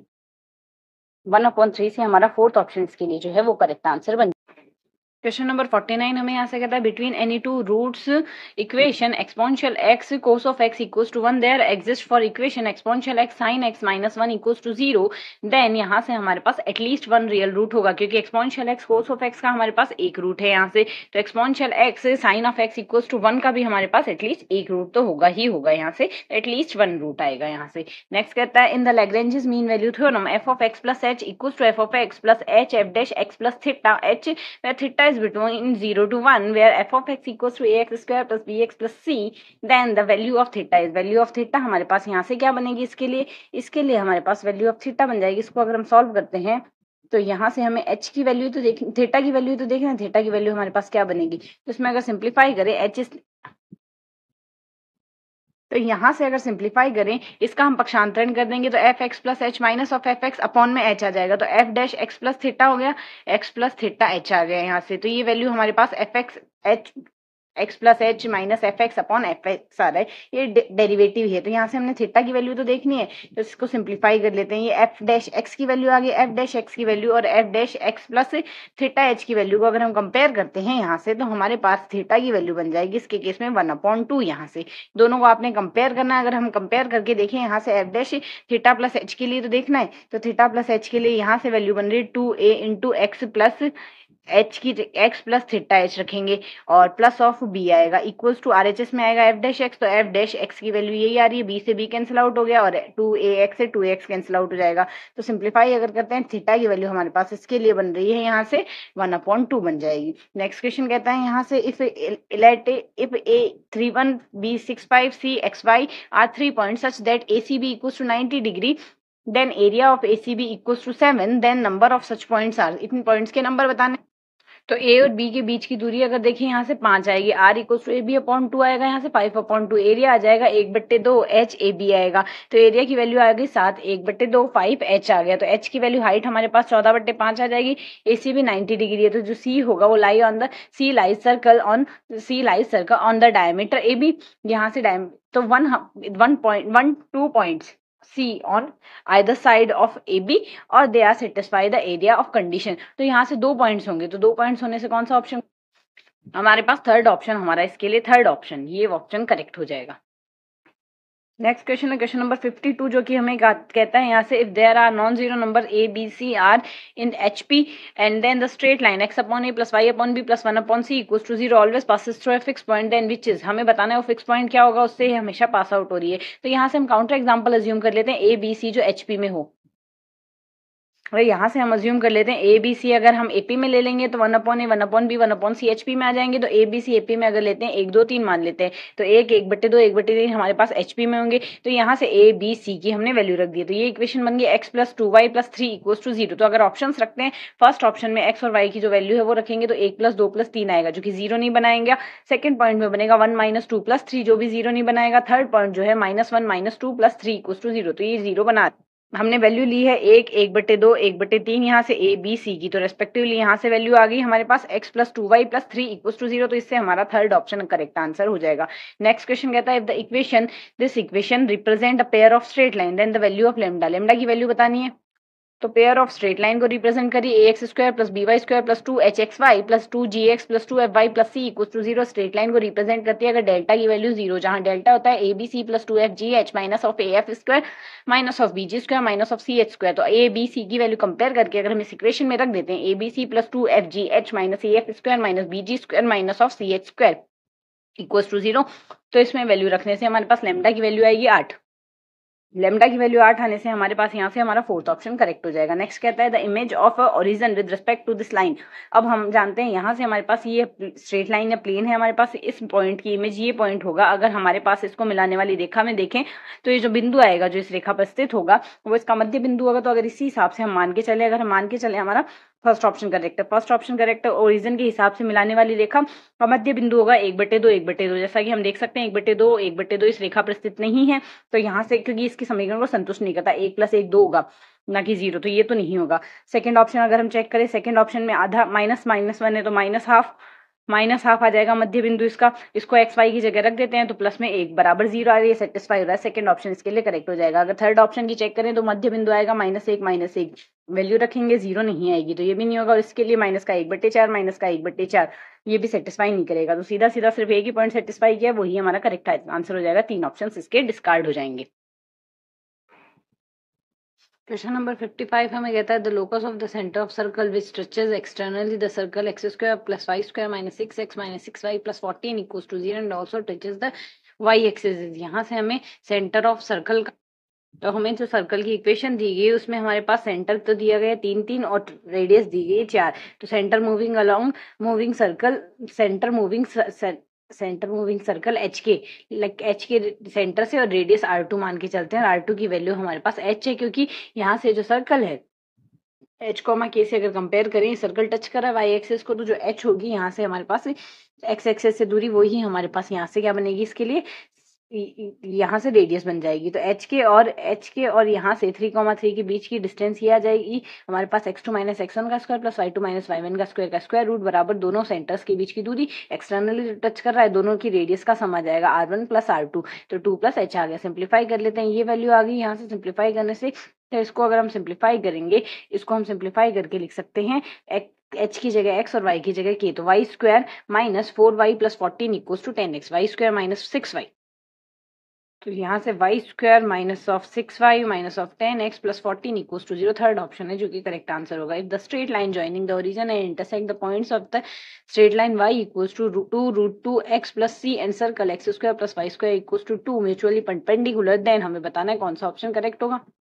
तो यहाँ से y इस लाइन को हमने सिंप्लीफाई कर दिया, x² + y² बराबर 2 था, 2 के मल्टीपल में हमने इसको रख दिया है यहाँ से, जो 1 की वैल्यू आई है 1 का स्क्वायर करके, ताकि दोनों साइड x² सिंप्लीफाई हो जाए। सिंप्लीफाई करके ये वैल्यू लिख दी इसमें। अगर आगे और सिंप्लीफाई करें तो ये जो लाइन है वो परपेंडिकुलर है हमारे पास। तो यहाँ पर हमारे पास जो x² और y² के कोफिशिएंट का जो सम आएगा वो हमारे पास 0 आएगा, तो सम हमने 0 के इक्वल लिख दिया। 2c² = 18 आ गया, c² = 9 आ जाएगा यहाँ से, क्योंकि कहा हुआ है हमें म्यूचुअली परपेंडिकुलर। सीधा सामने क्या किया है, स्ट्रेट लाइन में से इसे एक के इक्वल करके यहाँ से इसमें वैल्यू रख दी, और साथ ही कहा है ये दोनों सर्कल और ये जो लाइन है ये म्यूचुअली परपेंडिकुलर तो x² और y² के कोफिशिएंट का जो सम आ रहा है वो 0 के इक्वल आ रहा है। तो c² - 9 = 0, थर्ड ऑप्शन इसके लिए करेक्ट आंसर होगा। नेक्स्ट हम यहाँ से देखें तो यहाँ से फोकल क्रोड बतानी है, y² = 16x tangent line to the circle, then the possible value of the slope of this chord.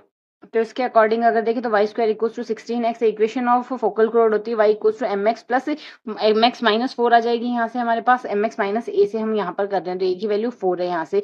तो यहाँ से जो सर्कल की इक्वेशन है ये हमारे पास ये है, यहाँ पर x - 6 + y² = 2, तो सेंटर आ गए यहाँ से 60, r = आ गई हमारे पास √2। तो यहाँ से इस सेंटर से इस रेखा पर लंब डालेंगे, तो जो लंब की लंबाई आएगी वो त्रिज्या के बराबर आ जाएगी। तो इसको हम सिंप्लीफाई कर लेते हैं, सिंप्लीफाई करने से ये इक्वेशन बनेगी। इसको आगे और सिंप्लीफाई करें तो हमारे पास m की वैल्यू 1 और 60/17 आ गई। तो स्लोप ही तो निकालनी थी, तो एक वाला ऑप्शन यहाँ से फर्स्ट ऑप्शन हमारा करेक्ट आंसर होगा। और हमने सॉल्व करने का तरीका क्या लिया, सबसे पहले फोकल क्रोड मान ली y = mx - a कर लिया है यहाँ से। फिर यहाँ से इससे हमने केंद्र से ये यहाँ पर इसके टेंजेंट है तो केंद्र से इस रेखा पर लंब डाल दिया, जो लंब की लंबाई आएगी वो त्रिज्या के बराबर आएगी, तो हमने सीधा सिंप्लीफाई कर लिया है। क्वेश्चन नंबर 58 कहता है the angle between the tangent line drawn from the origin to the parabola y² = 4a × x - a is. हमें यहाँ से इसमें एंगल बताना है टेंजेंट लाइन का जो ओरिजिन से पैराबोला पर ड्रॉ की गई है। तो यहाँ से अगर y² = 4ax का कंपैरिजन, इस y² = 4ax - 4a स्क्वायर लिख सकते हैं इसे। तो टेंजेंट लाइन की इक्वेशन होगी m × x - a + a/m। ये हमारे पास टेंजेंट लाइन की इक्वेशन होती है पैराबोला के लिए। y = m × x - a + a/m, यहाँ से वैल्यू सब्सटीट्यूट कर देंगे। 0 0 से पास आउट हो रहा है तो x की वैल्यू 0 और y की वैल्यू 0 रखेंगे, तो ये वैल्यू आ गई। इसको सिंप्लीफाई करेंगे तो m की वैल्यू +-1 आ गई। tan थीटा हम जानते हैं m1 - m2/1 + m1 m2 आएगा। सिंप्लीफाई करेंगे, थीटा की वैल्यू आ गई π/2। थीटा = π/2 से फर्स्ट ऑप्शन करेक्ट आ गया। नेक्स्ट है coordinate of the foci of the ellipse. इस इलिप्स के लिए हमने यहाँ से नाभि के निर्देशांक निकालने, तो अगर इसको सिंप्लीफाई करें, सिंप्लीफाइड फॉर्म हमारे पास ये आ गई। RHS में 1 ले आए, b > 1 है तो c² = b² - a² आएगा। सिंप्लीफाई करेंगे, c की वैल्यू आ गई 4। तो इसका जो केंद्र आएगा वो आएगा -1, -2। यहाँ से हमने सिंप्लीफाई करके देख लिया, = 0 रख के। नाभि के नियतांक आएंगे h, k + -c। तो h, k + -c से वैल्यू आ गई -1, 2 और -1 - 6। यहाँ से हमारा सेकंड ऑप्शन जो है वो इसके लिए करेक्ट आंसर बन गया। नेक्स्ट क्वेश्चन कहता है the sum of the intercept of the tangent line from the point, इस पॉइंट से हमारे पास इस पर टेंजेंट लाइन हमने बतानी है, उसके सम ऑफ इंटरसेप्ट क्या आएंगे, और अगर थीटा हमारे पास 0 से π/2 है वो मिनिमम है, देन थीटा की वैल्यू हमारे पास क्या आएगी। Sum of the intercept of the tangent line from this point to this ellipse is minimum, then the value of theta is. तो यहाँ से हमारे पास इक्वेशन, टेंजेंट लाइन की इक्वेशन ये बन जाएगी यहाँ से x into x1 upon a square plus y into y1 upon b square equals to 1 आ गया। x इंटरसेप्ट में हमारे पास y की वैल्यू 0 आएगी, तो x की वैल्यू हमने ये सिंप्लीफाई कर ली इस इक्वेशन। y इंटरसेप्ट में x की वैल्यू 0 आएगी, y की वैल्यू ये आ गई। सम ऑफ द इंटरसेप्ट हमारे पास यहाँ से ये बन गया। अब हमें कहा गया है ये थीटा में मिनिमम है तो यहाँ से थीटा के रेस्पेक्ट में डिफरेंशिएशन करके इक्वल्स टू 0 रख दिया, सिंप्लीफाई करेंगे ये वैल्यू आ गई। टेन थीटा की वैल्यू 1/√3 आएगी, थीटा की वैल्यू π/6 आ गई। एस की वैल्यू हमने थीटा की वैल्यू निकालनी क्या होगी, और मिनिमम की वैल्यू यहाँ से 8 आएगी, थीटा की वैल्यू π/6 आ π/6 से हमारा सेकंड ऑप्शन करेक्ट हो गया। नेक्स्ट है the equation of the asymptote of the hyperbola, इस हाइपरबोला की असिम्प्टोट की इक्वेशन बतानी है। तो यहाँ से x की अधिकतम घात है 1 का गुणांक आएगा हमारे पास y माइनस 3, x का अधिकतम घात के गुणांक को 0 के बराबर रख दो, सेम केस में y की अधिकतम घात के गुणांक को 0 के बराबर रख दो, तो ये दोनों वैल्यू आ गई, ये दोनों ही यहाँ से इसमें असिम्प्टोट की इक्वेशन होगी। तो इससे हमारा कौन सा ऑप्शन करेक्ट हो गया, यहाँ से इसके लिए हमारा थर्ड ऑप्शन यहाँ से करेक्ट आंसर है। क्वेश्चन कहता है if the focal chord of the parabola y square equals to 4ax makes an angle alpha with the x axis, then the length of the chord, length of the chord आएगी 4a cos square alpha. अगर हमारे पास यहाँ से परवलय दिया गया है y square equals to 4ax alpha angle बना रहा है x अक्ष के साथ, हमारे पास लेंथ ऑफ द chord बनेगी, फोकल chord की लेंथ ऑफ द chord आएगी 4a cos square alpha. Next है the straight line makes angle alpha beta gamma delta with 4 diagonal of the cube, then cos square alpha plus cos square beta plus cos square gamma plus cos square delta की value आएगी हमारे पास 4/3, यहाँ से इसकी value आएगी 4/3। हमें result की तरह याद रखना है, cos square alpha plus cos square beta plus cos square gamma plus cos square delta equals to 4/3। The projection of the line segment of the coordinate axis 12, 4 और 3 respectively, then the length of the line segment की length बतानी है क्या होगी। Line segment की length हमारे पास बनेगी square root of 12 का स्क्वायर प्लस 4 का स्क्वायर प्लस 3 का स्क्वायर। सॉल्व करेंगे तो हमारे पास वैल्यू आएगी 169 का स्क्वायर रूट आएगा हमारे पास 13, तो यहाँ से लाइन सेगमेंट की लेंथ बनेगी हमारे पास 13। नेक्स्ट क्वेश्चन कहता है the shortest distance between the straight line this and this is, इन दोनों के बीच में शॉर्टेस्ट डिस्टेंस बतानी है। तो यहाँ से शॉर्टेस्ट डिस्टेंस का फॉर्मूला बनेगा a2 minus a1 dot b1 cross b2 upon b1 cross b2 का मैग्नीट्यूड। a1 और a2 की वैल्यू हमारे पास ये है और b1 और b2 की वैल्यू ये है हमारे पास, तो a2 माइनस a1 की वैल्यू ये आएगी यहाँ से, तो a2 माइनस a1 और b1 क्रॉस b2 की वैल्यू हम यहाँ से सिंप्लीफाई करेंगे तो ये आएगी एज वी कैन सी, यहाँ से a2 माइनस a1 और b2 minus b1 cross b2 दोनों की वैल्यू सेम ही आई है, साइन भी सेम ही है, तो यहाँ से अगर इसमें वैल्यू रखेंगे तो डॉट गुणा और इसका डिटर्मिनेंट हमारे पास सेम बन जाएगा। तो इसके केस में हमारे पास वैल्यू क्या आ जाएगी, इसका परिमाण जो आएगा वो तो स्क्वायर रूट में आएगा, तो जो परिमाण है वो अगर हम यहाँ से सॉल्व कर लें तो हमारे पास इसकी वैल्यू क्या आएगी 36 प्लस 225 प्लस हमारे पास आ गया यहाँ से 9। इसको अगर सॉल्व करते हैं तो यहाँ 270 वैल्यू आएगी, स्क्वायर रूट में परिणाम यहाँ से हमारे पास 270 आएगा, तो 270 को हम 9 गुणा 30 लिख सकते हैं। 9 गुणा 30 से 9 को हमने स्क्वायर रूट के बाहर निकाल दिया, 3√30 आ गया। नेक्स्ट आ गया a plane that meets coordinate axis at the point ABC if centroid of the triangle ABC is ABC, then the equation of this plane, equation of plane क्या आएगा, यहाँ से जो प्लेन है वो कोऑर्डिनेट एक्सिस को ABC पर meet करता है, तो यहाँ से हमारे पास इक्वेशन आएगी x equals to y z equals to 0 पर x एक्सिस की वैल्यू a0 0 आनी चाहिए, तो यहाँ से a0 0 हमें मिलेगी, यहाँ से फर्स्ट ऑप्शन भी इसका करेक्ट आंसर होगा, क्योंकि x अक्ष पे निर्देशांक a0 0, y अक्ष पे 0 y0 और 0 0 z आएगा, तो यहाँ से जो सेंट्रॉइड की कोऑर्डिनेट है वो, तो यहाँ से x/3 इक्वल्स टू 1 बनेगा, x की वैल्यू 3 आनी चाहिए, x की वैल्यू 3 हमें यहाँ से कौन से ऑप्शन में मिल रही है, ये मिल रही है हमें यहाँ से इस ऑप्शन में 3a, तो यहाँ से ये करेक्ट होगा। सेम यहाँ से 0 plus y plus 0/3 equals to 1 आ रहा है, b आ रहा है, तो उसको सॉल्व करेंगे यहाँ से a आएगा, तो a/3 आएगा, इसके केस में थर्ड ऑप्शन करेक्ट बनेगा हमारा। क्वेश्चन नंबर 67 यहाँ से कहता है the equation ax square plus ay square plus az square plus 2ux plus 2vy plus 2wz plus d equals to 0 where a does not equals to 0 represent a pair, then हमारे पास यहाँ से u square plus v square plus w square minus of ad must be greater than equals to 0 आएगा। u square plus v square plus w square minus of ad must be greater than 0। Next question हमारे पास कहता है alpha beta are the roots of this equation 2x square plus 6x plus b equals to 0 b less than 0, then alpha upon beta plus beta upon alpha is, हमें find out करना है इसमें से कौन सा ऑप्शन हमारे पास correct हो। तो यहाँ से इस क्वेश्चन में 2x² + 6x + b = 0 दिया गया है। इसकी वैल्यू अगर हम देखें तो α² + β² अपॉन में आएगा अल्फा प्लस अल्फा बीटा, तो अल्फा प्लस बीटा का whole square minus 2 alpha beta upon में अल्फा बीटा आएगा। अल्फा प्लस बीटा की वैल्यू -3 और अल्फा इंटू बीटा की वैल्यू b/2 है। तो वैल्यू अगर सब्सटीट्यूट करते हैं यहाँ से हमारे पास वैल्यू बन जाएगी इसके लिए 9 - बीटा आ जाएगा, 9 - b/2 आएगा। सॉल्व करेंगे यहाँ से 18 - 2b/b आएगा। अलग अलग सिंप्लीफाई करें, 18/b -2 आ रहा है, तो b लेस देन हमारे पास अगर 0 है तो हम जानते हैं ये वैल्यू तो नेगेटिव होगी ही। यहाँ से और नेगेटिव हो रहा है मतलब ओवरऑल वैल्यू -2 से भी कम आएगी। तो -2 से कम आएगी तो हमारा ऑप्शन -2 से कम आने के केस में हमारा ऑप्शन जो सेकंड है वो यहाँ से करेक्ट आंसर हो जाएगा। नेक्स्ट क्वेश्चन कहता है x - alpha into x - 10 + 1 = 0 has integer roots, then the values of alpha. Alpha की वैल्यू हमें बतानी है, तो अब हमें अल्फा की वैल्यू बतानी है और अल्फा भी इंटीजर, ए भी हमारे पास इंटीजर में होना चाहिए, जेड से होना चाहिए, पूर्णांकों के समुच्चय से। और नेक्स्ट क्वेश्चन कहता है a belongs to z with the equation of x minus a x minus 10 plus 1 has integers roots, then the value of alpha। Alpha a की वैल्यू हमें बतानी है क्या होगा। a एक तो हमारे पास पूर्णांक है, साथ ही इसके जो रूट है वो भी पूर्णांक आ रहे हैं। तो हमारे पास यहाँ से a के लिए ऑप्शंस हैं, a के लिए 10 8 12 10 12 8 और 9 11 है। तो यहाँ से 10 2 में है, 8 भी 2 ऑप्शन में और 12 भी 2 ऑप्शन में। तो इन्हीं 3 ऑप्शन को पहले तो हम चेक करके देख लेते हैं। अब हम यहाँ से वैल्यू लेके देखते हैं।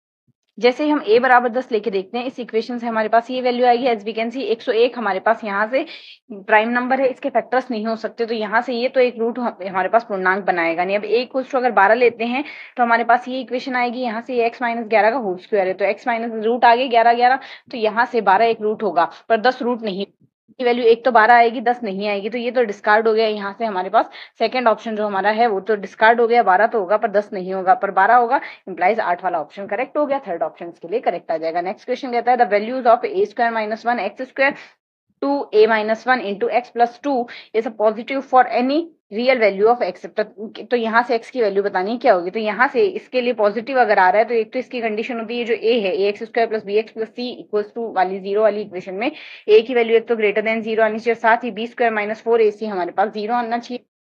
तो यहाँ से हमारे पास एक तो a की वैल्यू ग्रेटर देन 0 आनी चाहिए, यानी a² - 1 ग्रेटर देन 0 आएगा। यहाँ से a की वैल्यू ग्रेटर देन 1 आ गई रेस्पेक्टिवली। यहाँ से b² - 4ac की वैल्यू लेस देन 0 आनी चाहिए, b² - 4ac की वैल्यू लेस देन 0 आएगी। तो यहाँ से अगर सॉल्व करें a - 1 और a + 3 आ गई वैल्यू, ये वैल्यू ग्रेटर देन 0 आ जाएगी यहाँ से।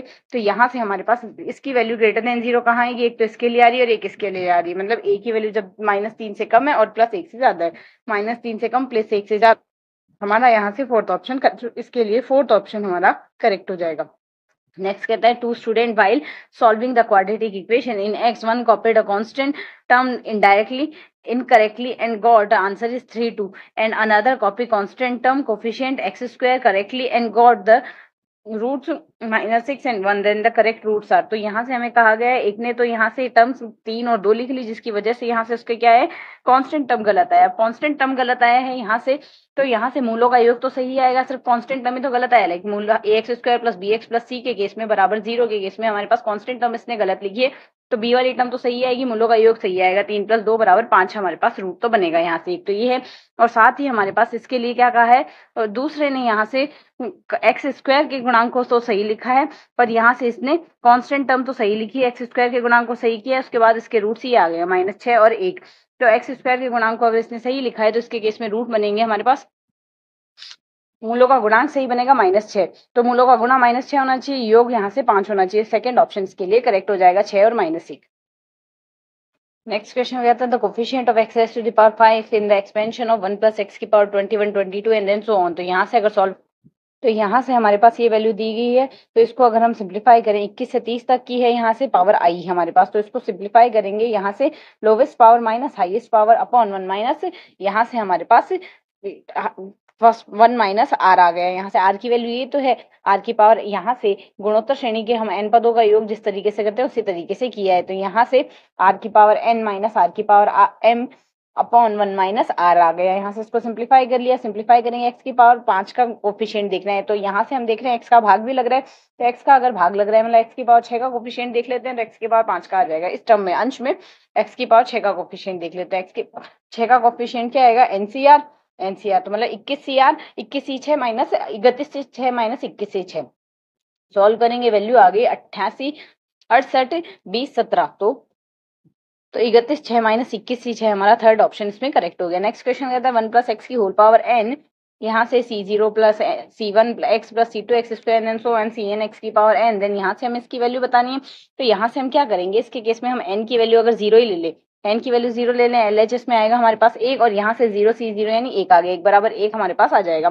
तो इसके केस में हमारे पास एक्सपेंशन की वैल्यू RHS की वैल्यू भी 1 आ रही है, n की वैल्यू अगर 0 लेते हैं तो वैल्यू 1 आ रही है। तो यहाँ से इसकी वैल्यू हमारे पास क्या आएगा, इसके बाकियों में तो आएगा ही नहीं, इसमें भी हमारे पास वैल्यू 1 आएगी। तो जैसे ही 0 रखेंगे ना तो ये ऑप्शन करेक्ट होगा, ना ही ये हो रहा है, ना ही ये हो रहा है। n इक्वल टू 0 पे हमारा सेकंड ऑप्शन ही है जो इसका करेक्ट आंसर बन रहा है। नेक्स्ट क्वेश्चन हमारे पास कह रहा है यहाँ से ABCD हमारे पास जीपी में है, तो हमें बताना है ये किसमें होंगे।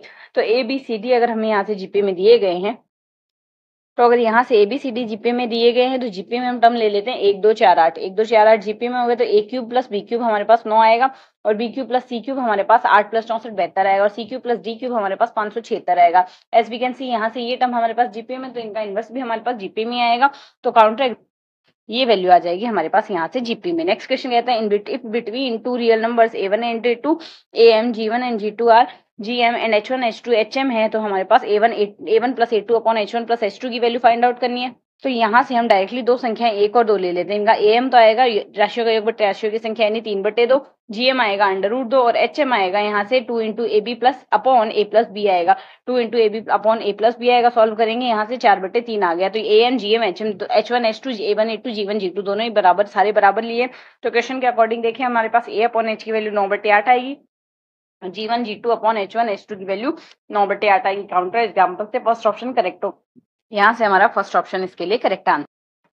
नेक्स्ट क्वेश्चन हमें यहाँ से कहता है यदि हमारे पास यहाँ से 1 upon Q plus R plus 1 upon R plus P और 1 upon R plus P plus Q AP में है, तो यहाँ से हमें बताना है कौन सा स्टेटमेंट ट्रू होगा। तो यहाँ से अगर देखें हमें AP में दिए गए हैं ABC, अगर AP में है तो 2B बराबर A प्लस C हमारे पास यहाँ से आएगा। तो इसको अगर सॉल्व, तो यहाँ से आ जाएगा 2 upon R plus P equals to 1 upon Q plus R plus 1 upon P plus Q आएगा। यहाँ से अगर इसको सॉल्व करेंगे, इस पूरी इक्वेशन को मल्टीप्लाई कर देते हैं Q plus R plus P और P प्लस Q से, तो यहाँ से सिंप्लीफाई करेंगे ये वैल्यू आएगी। इसको अगर सिंप्लीफाई करें 2Q स्क्वायर बराबर P square plus R square आएगा। तो यहाँ से P square plus P square Q square R square हमारे पास AP में आ गया, ये रिजल्ट यही कहता है। तो यहाँ P square Q square R square हमारे पास AP में आ गया, सेकंड ऑप्शन करेक्ट हो गया। First term of the infinite series GP is x then its sum is 5, then हमारे पास क्या आएगा, पहला टर्म तो GP में है, एक तो ये GP में इनफाइनाइट सीरीज जिसका पहला टर्म x है और सम इनका पदों का योग हमारे पास 5 है। तो हमें बताना है कौन सा ऑप्शन करेक्ट होगा। तो यहाँ तो जैसा कि हम यहाँ से देख सकते हैं पहला पद x है और पदों का योग 5 है, पदों का योग आएगा a अपॉन 1 माइनस r, अगर mod of r less than 1 हो तो x अपॉन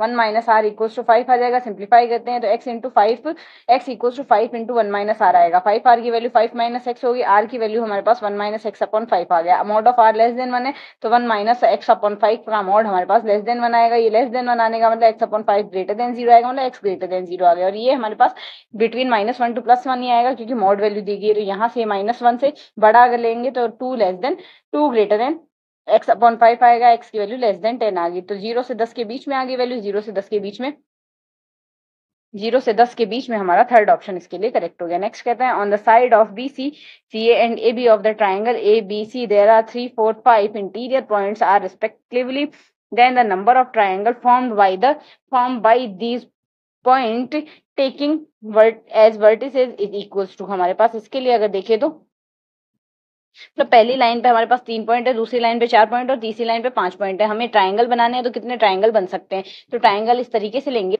तो अगर हम अब यहाँ से करें तो हम तीनों लाइनों से अलग अलग पॉइंट ले ले, 3C1 4C1 और 5C1, तीनों लाइन से अलग अलग पॉइंट लेंगे, ये कंडीशन होगी 60 ट्राइंगल बन जाएंगे। सेम केस में अगर एक पॉइंट AB से 2BC से ले ले तो 3C1 4C2 से 18 ट्राइंगल बनेंगे, 2 AB से और 1 BC से 3C2 4C1 से 12 ट्राइंगल बनेंगे। यही कंडीशन हम चलाते रहेंगे, दो लाइन, एक लाइन से 2 पॉइंट, दूसरी लाइन से 1 पॉइंट। इसको अगर सॉल्व करते हैं टोटल हमारे पास यहाँ से 60 18 12 40 30 30 15 से 205 केस बनेंगे, तो टोटल 205 त्रिभुज हमारे पास यहाँ से बन जाएंगे, सेकंड ऑप्शन करेक्ट होगा।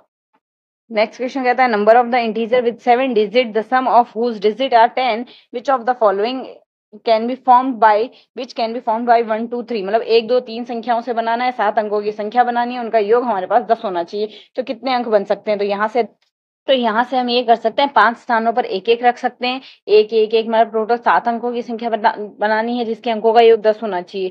और या फिर एक हम ये कर सकते हैं 5 स्थानों पर एक एक, एक स्थान पर 2 और एक स्थान पर 3 रख सकते हैं, इससे 10 योग आएगा। उसके अलावा 4 स्थानों पर एक रख सकते हैं, एक स्थान पर 3 और एक स्थान पर 2 स्थान पर हम 3 रख सकते हैं। तो यहाँ से हमारे पास 3 स्थान पर 2 रख सकते हैं, तो 4 3 7 हो गए, अंकों का योग आ गया 10। तो यहाँ से पॉसिबिलिटी क्या होगी, टोटल 7 संख्याएं हैं तो 7 का फैक्टोरियल 5 में 5 स्थानों पर एक एक, जैसे एक एक एक एक, तो 5 स्थानों पर एक रिपीट हो रहा है, एक स्थान पर 2 एक स्थान पर 3 है, तो ये एक रिपीट अलग अलग तरीके से कर सकते हैं, अलग अलग स्थान दे सकते हैं। 7 फैक्टोरियल अपॉन 5 फैक्टोरियल आ गया।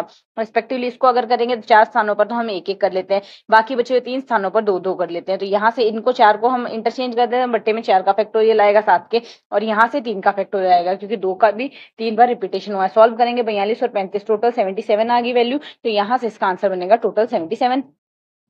फोर्थ ऑप्शन इसके लिए करेक्ट बन गया। नेक्स्ट कहता है how many kinds can be 7 men 7 women sit around round table while in the neighbour of each man there is a woman. मतलब एक आदमी के बगल में एक औरत बैठी होनी चाहिए, 7 आदमी और 7 औरत है, कितने तरीके से बैठा सकते, टोटल तरीके हो जाएंगे यहाँ से 7 माइनस 7, 7 व्यक्ति है तो हम राउंड टेबल पे 7 माइनस 1 यानी 6 फैक्टोरियल तरीके से इनको बैठा सकते हैं। टोटल 720 आ गए। अब 7 आदमियों के बीच में स्पेस है, उनमें हमारे पास महिलाएं बैठेंगी, तो महिलाओं का अरेंजमेंट 60 फैक्टोरियल तरीकों से हो सकता है। 7 फैक्टोरियल को अगर सॉल्व करेंगे तो 5040 आ गया, तो टोटल आ जाएगा 7 फैक्टोरियल इंटू 6 फैक्टोरियल। तो यहाँ से हमारे 7 फैक्टोरियल इंटू 6 फैक्टोरियल, मतलब 7 फैक्टोरियल तरीके 6 फैक्टोरियल तरीके से आदमियों को अरेंज करेंगे और उनके बीच में महिलाओं को 7 फैक्टोरियल तरीके से अरेंज कर सकते हैं। सेकंड ऑप्शन करेक्ट हो जाएगा। नेक्स्ट क्वेश्चन कहता है the number of permutation formed by the letters consequence in which all E occur simultaneously is equal. मतलब सारे ई एक जैसे ही काउंट हो रहे हैं, तो सबसे पहले कॉन्सिक्वेंस में हम अक्षर संख्या देख, कॉन्सिक्वेंस में अगर सारे ई को एक यूनिट की तरह काउंट करेंगे, टोटल लेटर 11 है, ई हमारे पास 3 है, तो इनको एक काउंट करेंगे तो टोटल 11 माइनस ई 3 प्लस 1 बराबर 9 लेटर हो गए। अब इन 9 लेटर में हमारे पास एन और सी का रिपीटेशन हो रहा है 2 बार, तो एन 2 का फैक्टोरियल इंटू 2 का फैक्टोरियल, तो सॉल्व करते हैं तो हमारा यहाँ से थर्ड ऑप्शन करेक्ट आ जाएगा। नेक्स्ट क्वेश्चन हमारे पास कहता है if delta 1 is x A B x और delta 2 is equal to 3 determinant, then हमें बताना है कौन सा ऑप्शन इसमें करेक्ट होगा। तो यहाँ से हमारे पास थर्ड ऑप्शन इसका करेक्ट आ जाएगा, D upon D X delta 2 equal to 3 of delta 1, D upon D X of delta 2 equal to 3 into delta 1। Let A and B are the real matrices of order 3 cross 3. A is symmetric and B is skew symmetric. A plus B into A minus B equals to A minus B into A plus B, and AB transpose equals to minus 1 raised to the power K AB. Then the possible values of K are, K की possible value क्या हो सकती है, तो यहाँ से K की possible value भी हमारे पास odd ही होगी। मतलब यहाँ से ये 3 cross 3 की odd number की है, तो A plus B A minus B हमारे पास A minus B A plus B यहाँ से मतलब रिवर्सिबल है, A dot B equal to B dot A के केस में। तो यहाँ से A B transpose equal to minus 1 raised to the power के है, तो यहाँ से हमारे पास इसकी वैल्यू 1 या 3 आ सकती है। सेकंड ऑप्शन इसके लिए करेक्ट होगा। A relation R is defined by the set of integer as M related to N if M plus N is odd number. M और एन अगर हमारे पास ऑड नंबर होंगे तो या तो एम हमारे पास यहाँ से ऑड नंबर होगा या एन ऑड नंबर होगा। हम जानते हैं इवन और ऑड नंबर का अगर एडिशन होता है तभी ऑड नंबर मिलता है। दो सम संख्याओं का योग सम संख्या होता है, दो विषम संख्याओं का योग सम संख्या होता है। तो एक हमारे पास ऑड आना चाहिए और एक हमारे पास इवन आना चाहिए। तो इसके केस में तो दोनों संख्याएं हमारे पास, एक तो यहाँ से ये हमारे पास सिमेट्रिक आएगा। सिमेट्रिक क्यों आएगा, क्योंकि यहाँ से एक तो हम यहाँ से ए इसमें नहीं ले सकते, क्योंकि अगर ए आप ऑड नंबर ले रहे हो तो दूसरा ऑड नंबर का योग हमारे पास ऑड नहीं आएगा, वो इवन आएगा। इस वजह से यहाँ से एक तो ये हमारे पास वैसा तो होगा नहीं, स्वतुल्य तो होगा नहीं, सम्मित होगा। सम्मित होगा क्योंकि ए प्लस बी अगर ऑड नंबर है तो बी प्लस ए भी ऑड नंबर है, सम्मित हो गया। संक्रामक का मतलब कहता है ए प्लस बी और बी और सी अगर यहाँ से रिलेटेड है तो एक इवन, इसको अगर इवन मानते हैं, इसको अगर ऑड मानते हैं तो ये ऑड और ये इवन होगा। तो इसके केस में अगर ए सी लेंगे तो दोनों ही इवन नंबर हो गए, तो उस वजह से ट्रांजिटिव नहीं होगा। तो ये हमारे पास केवल सिमेट्रिक रिलेशन होगा। तो यहाँ से हमारा इसके लिए फर्स्ट ऑप्शन ही करेक्ट आंसर होगा, बाकी डिस्कार्ड हो गए। नेक्स्ट कहता है f of x equal to ये दिया गया with the real function then domain of f. F का डोमेन बताना है क्या होगा। तो एफ के डोमेन में हमारे पास एक तो यहाँ से ये वैल्यू जो है हमारे पास पॉजिटिव आनी चाहिए। लॉग ऑफ एम लिख रहे हो तो m must be greater than 0। M अगर ग्रेटर देन 0 आएगा तो अगर आप यहाँ से 5x minus of x square लेंगे, ग्रेटर देन 0 आएगा। एक्स अगर कॉमन ले ले तो 5 minus of x must be greater than 0 आना चाहिए। तो इसके केस में यहाँ से एक्स की वैल्यू हमारे पास कब होनी चाहिए, एक्स की वैल्यू या तो हमारे पास इसके केस में रियल लाइन पे देखेंगे, एक तो आ रहा है यहाँ से 0 और एक आ रहा है यहाँ से 5। 0 से 5 के बीच में तो नेगेटिव आएगा, बाकी या तो 0 से छोटा होना चाहिए 5 से बड़ा होना चाहिए। इसके केस में हमारे पास पॉजिटिव आएगा, तो 0 से छोटा है 5 से बड़ा आ गया यहाँ के केस में। और साथ ही अगर हम यहाँ से देखें तो एक तो 0 से 5 के बीच में ले लिया। एक अगर हम यहाँ से देखें इसकी value greater than equal to 1 भी आनी चाहिए। 5x minus of x square upon 4 must be greater than equal to 1। Solve करेंगे तो x square minus 5x plus b 4 less than equal to 0 आनी चाहिए। तो यहाँ से वैल्यू 4 और 1 के बीच में आएगी, तब तो लेस देन 0 आ गई। तो 4 और 1 के बीच में आने से हमारे पास इक्वल टू 0 वाली कंडीशन, तो यहाँ से इसका फोर्थ ऑप्शन हमारे पास करेक्ट आंसर हो जाएगा। नेक्स्ट क्वेश्चन कहता है एफ एक्स हमारे पास या एक्स बिलोंग्स टू क्यू में तो एक्स है और अदरवाइज हमारे पास 0 है। सेम जी एक्स है, एक्स बिलोंग्स टू क्यू पे 0 है और अदरवाइज एक्स है हमारे पास। तो एफ माइनस जी जो आएगा, जो एफ माइनस जी बनेगा वो फंक्शन हमारे पास 1 1 फंक्शन बनेगा। एफ माइनस जी 1 1 फंक्शन बनेगा। क्वेश्चन नंबर 87 हमारे पास कहता है Z1 Z2 Z3 हमारे पास वर्टिसेस है, इक्विलेटरल ट्रायंगल के हैं। इक्विलेटरल ट्रायंगल फॉर्म हो रहा है, mod of Z equal to 2 आ रहा है और Z1 equal to 1 plus iota root 3 आ रही है। तो हमें अगर वैल्यू निकाले तो यहाँ से अगर देखें तो हम आर एक्सपोनेंशियल आयोटा थीटा लिखते हैं किसी भी एलिमेंट को। तो यहाँ से Z1 के लिए आर की वैल्यू क्या आएगी, 1 का स्क्वायर प्लस रूट 3 का स्क्वायर यानी 1 प्लस 3 इक्वल टू 4, 4 का रूट 2 आ गया। थीटा की वैल्यू tan इनवर्स, तो यहाँ से b अपॉन a आएगी which is equal to root 3, तो यहाँ से पाई अपॉन 3 आ गई वैल्यू। तो Z2 की वैल्यू यहाँ से इक्विलेटरल ट्राइंगल दिया गया है, तो हम जानते हैं इक्विलेटरल ट्राइंगल, ये तो हमारे पास कैंसिल आउट कर दिया हमने। इक्विलेटरल ट्राइंगल में अगर सर्कल में है तो इसके केस में हमारे पास एंगल जो आता है बिटवीन कंसेक्टिव वर्टिसेस 2 पाई अपॉन 3 के एंगल पे आता है। 2 पाई अपॉन 3 का एंगल और देंगे यहाँ से, तो Z1 की value r exponential iota theta में लिखे तो Z1 की value 2 exponential iota pi upon 3 आएगा। तो Z2 की जो वैल्यू आएगी वो 2 पाई बट्टे 3 कोण पर होगी, तो यहाँ से इसको 2 पाई बट्टे 3 कोण और एक्स्ट्रा ऐड कर दिया। तो सॉल्व करेंगे एक्सपोनेंशियल आयोटा पाई हो गया, इसकी वैल्यू आएगी -2 रेस्पेक्टिवली। अगर Z3 देखेंगे 2 पाई अपॉन 3 यहाँ से, इससे 2 पाई अपॉन 3 पे Z2 है तो इससे भी 2 पाई अपॉन 3 पे और रहेगा, तो टोटल 4 पाई अपॉन 3 होगी वैल्यू। तो यहाँ से एंगल आ जाएगा 4 पाई अपॉन 3 साथ में और मल्टीप्लाई हो जाएगा 2 इंटू एक्सपोनेंशियल आयोटा 5 पाई अपॉन 3। सॉल्व करेंगे तो वैल्यू हमारे पास इसके लिए क्या आ गई, -1 माइनस आयोटा रूट 3। एक तो वैल्यू आ रही है -2, दूसरी वैल्यू आ रही है -1 माइनस आयोटा रूट 3 आ रही है। तो यहाँ से हमारा थर्ड ऑप्शन इसके लिए करेक्ट आंसर हो गया। नेक्स्ट कहता है if mod of z plus 4 less than equal to 3 then the maximum and minimum value of mod of z plus 1 equals to क्या आएगी, mod of z plus 4 less than equal to 3 दिया गया है। तो इसके case में अगर solve करें मॉड ऑफ z प्लस 1 अगर लिखे तो इसको z प्लस 4 माइनस 3 का मॉड लिख सकते हैं, अलग अलग लिख लेते हैं। z प्लस 4 और 3 आ गया, z प्लस 4 की वैल्यू हमारे पास लेस देन 3 आ रही है तो 3 प्लस 3 6 आ गए, मैक्सिमम वैल्यू तो 6 आएगी। और z प्लस 1 को हम greater than equal to z plus 4 minus 3 अलग अलग करके अगर लिख दें तो इसकी मिनिमम वैल्यू हमारे पास क्या आएगी, मॉड की वैल्यू मिनिमम 0 आती है, 0 माइनस 3 यानी ग्रेटर देन 3 आ गया। और मैक्सिमम वैल्यू अगर हम यहाँ से देखें, मैक्सिमम हमें 3 दिया है, 3 माइनस 3 यानी इसकी वैल्यू हमारे पास 0, तो मिनिमम वैल्यू तो आएगी 0, मैक्सिमम वैल्यू आ रही है 6। मिनिमम 0 और मैक्सिमम 6 हमारे पास, यहाँ से इसका फोर्थ ऑप्शन है जो करेक्ट आंसर होगा। नेक्स्ट कहता है 10 1 degree 2 degree 3 degree up to 89 degree तक हमें इसका मल्टीप्लीकेशन बताना है किसके इक्वल आएगा।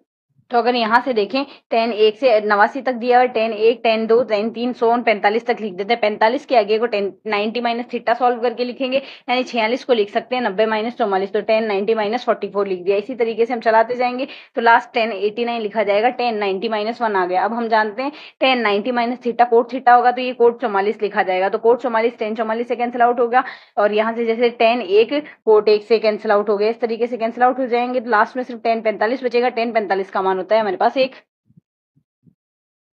यहां से एक से हमारा सेकंड ऑप्शन इसके लिए करेक्ट आंसर हो गया।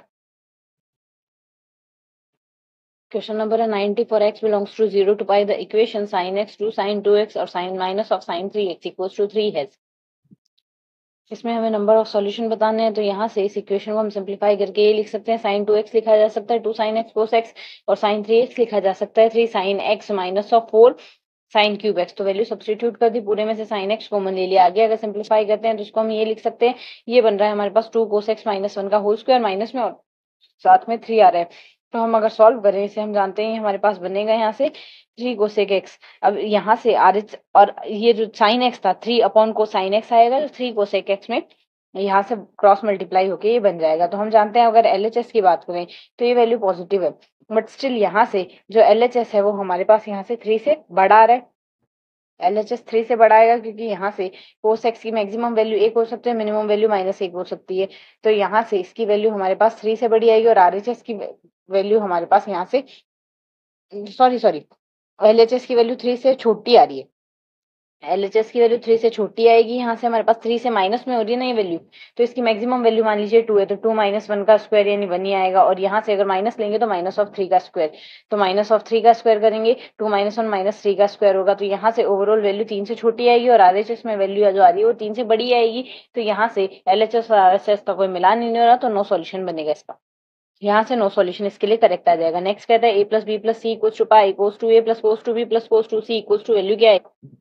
तो यहाँ से हमारे पास ये वैल्यू है cos two A plus cos two B को हम जानते हैं two cos A plus B cos A minus B लिख सकते हैं। तो कोस ए प्लस बी को पाई माइनस सी लिख सकते हैं और कोस ए माइनस बी है कोस पाई माइनस सी को हम लिख सकते हैं कोस ऑफ सी, साथ में माइनस आ जाएगा और cos A plus B as it is आ गया। अब यहाँ से इन दोनों टर्म की वैल्यू तो हमने ये रिप्लेस कर दी है और कोस टू सी की value two cos square C minus one लिख दिया। पूरी टर्म में से हमारे पास cos of three minus two cos of C common आ जाएगा, ये वैल्यू हमारे पास बचे, साथ ही माइनस वन बचेगा। कोस सी हमारे पास cos pi minus a plus b आएगा, इसको cos of a plus b लिख सकते हैं। तो यहाँ से अगर हम सॉल्व करें इसको हम यहाँ पर क्या लिख सकते हैं, ये कोस सी आ गया, यहाँ से कोस ए माइनस बी आ गया, कोस ए प्लस बी को हमने चेंज करके कोस ऑफ सी लिख सकते हैं। इसको सॉल्व करके हम यहाँ से अगर लिखें तो कोस ए माइनस कोस सी जो था उसको कोस ए प्लस बी हमने लिख दिया था और यहाँ से कोस ए माइनस बी और ए प्लस बी को हमने सॉल्व कर लिया। कोस ए प्लस बी मतलब कोस एक्स प्लस वाई और कोस एक्स माइनस वाई के हिसाब से माइनस वन आ गया। इसको अगर सॉल्व करते हैं तो ये वैल्यू आएगी। अब अगर ऑप्शन से कंपेयर करें थर्ड ऑप्शन इसमें हमारे पास करेक्ट आंसर बनेगा। क्वेश्चन नंबर 92 कहता है if the parameter of a triangle ABC is the six time of the arithmetic mean of sines of the angles and BC equals to 1 then the angle A is equals to. Parameter है हमारे पास a plus B plus c parameter होता है और हम जानते हैं sine rule से a upon sine a plus B upon sine b plus two upon sine c equals to 2r के इक्वल होता है। यहाँ से रेडियस सर्कमफ्रेंस है r यहाँ पर, तो p इक्वल्स टू हमें क्वेश्चन के अकॉर्डिंग दिया हुआ है sign a plus B plus C upon 3 into 6, 6 गुना है इसका यहाँ से इसके am का, तो इनका योग कर दिया, राशियों का योग बटा राशियों की संख्या 3 है और साथ में इसका 6 गुना 6 कर दिया हमने। p की वैल्यू हम यहाँ से रिप्लेस करते सकते हैं a प्लस बी प्लस सी। अब a की वैल्यू यहाँ से क्या आएगी, क्रॉस मल्टीप्लाई से 2r sign a plus 2r sine B और 2r साइन सी, इनका योग कर दिया इक्वल्स टू 2 कर दिया। अब 2 से 2 कैंसिल आउट हो जाएगा और यहाँ से ये वैल्यू से कैंसिल आउट हो गई, r की वैल्यू 1 आ गई, r की वैल्यू 1 आ गई, a equals to bc which is equals to 1, r की वैल्यू 1 दी है तो a upon sine a equals to 2 आ जाएगा हमारे पास यहाँ से, और a की वैल्यू भी 1 ही है हमारे पास, तो यहाँ से sine a equals to 1 upon 2, तो a की वैल्यू आ गई पाई अपॉन 6, यहाँ से a की वैल्यू पाई अपॉन 6, यहाँ से हमारा ऑप्शन फर्स्ट करेक्ट हो जाएगा। नेक्स्ट कहते हैं in a triangle ABC sides ABC are in AP then tan a upon 2 10 b upon 2 10 c upon 2 r। तो क्वेश्चन के अकॉर्डिंग हमें दिया गया है यहाँ से ABC हमारे पास AP में, ABC हमें AP में दिए गए हैं, तो अगर ABC AP में तो S minus A S minus B और S माइनस C भी हमारे पास AP में ही आएंगे, और अगर इनको S से गुणा और कर दिया जाए ये अभी भी हमारे पास AP में ही है, और अगर अब इनका व्युत्क्रम ले लिया जाए तो वो हमारे पास AP की जगह HP में आ जाएंगे और डेल्टा से अगर गुणा कर दें तो ये हमारे पास HP में आ जाएंगे। तो हम ये जानते हैं ये हमारे पास 10 a अपॉन 2 की वैल्यू है, 10 b अपॉन 2 10 c अपॉन 2 की वैल्यू है, तो ये HP में आ गए हमारे पास यहाँ से, तो यही हमें फाइंड आउट करना है, तो ये वैल्यू आ गई हमारे पास HP में आएगी ये वैल्यू। नेक्स्ट कहता है general solution of the differential equation dy upon dx plus x sin 2x 2y equals to x cube cos square y। अब ये डिफरेंशियल इक्वेशन दी गई, इसमें यहाँ से कोस स्क्वायर वाई का वज्र गुना कर देते हैं, मतलब पूरी समीकरण में कोस स्क्वायर वाई का भाग दे देते हैं, तो 1 upon cos square sex square हो गया, यहाँ से कोस स्क्वायर का भाग जाएगा, साइन 2y को हम 2 साइन वाई कोस वाई लिख सकते हैं इक्वल्स टू एक्स क्यूब आ जाएगा। उसको सिंप्लीफाई कर लेते हैं, यहाँ से हमारे पास ये वैल्यू आएगी u इक्वल्स टू 10y लिख देते हैं, दोनों पक्षों का अवकलन कर लेते हैं, sec square y dy upon dx equals to du upon dx आएगा, सिंप्लीफाई करते हैं du upon dx plus 2xu equals to x cube आएगा, फिर इसका इंटीग्रेटिंग फैक्टर बनेगा एक्सपोनेंशियल 2x dx आएगा, तो एक्सपोनेंशियल ऑफ एक्स स्क्वायर आ गया u into exponential x square x cube exponential x square dx plus integration constant c आएगा, इसको सिंप्लीफाई कर लेते हैं। आगे अगर सिंप्लीफाई करके लिखें यहाँ से हमारे पास u की वैल्यू आ जाएगी, ये u की जगह 10y रिप्लेस कर देंगे, तो अगर हम यहाँ से कंपेयर करें हमारा ऑप्शन, यहाँ से हमारा ऑप्शन ए करेक्ट आंसर है।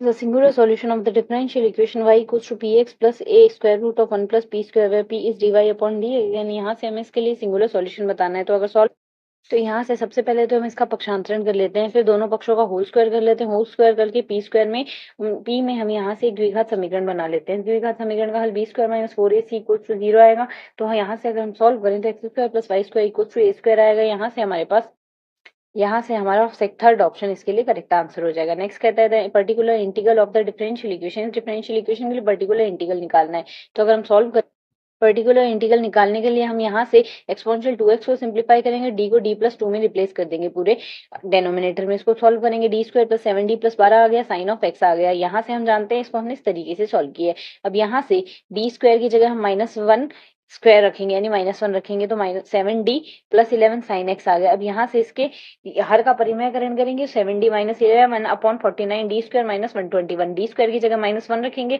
सॉल्व करने पर हमारे पास ये वैल्यू आएगी, जिसको आगे सॉल्व करते हैं। एक्सपोनेंशियल -2x माइनस में आ रहा है 1/77 7 cos x -11 sin x आएगा।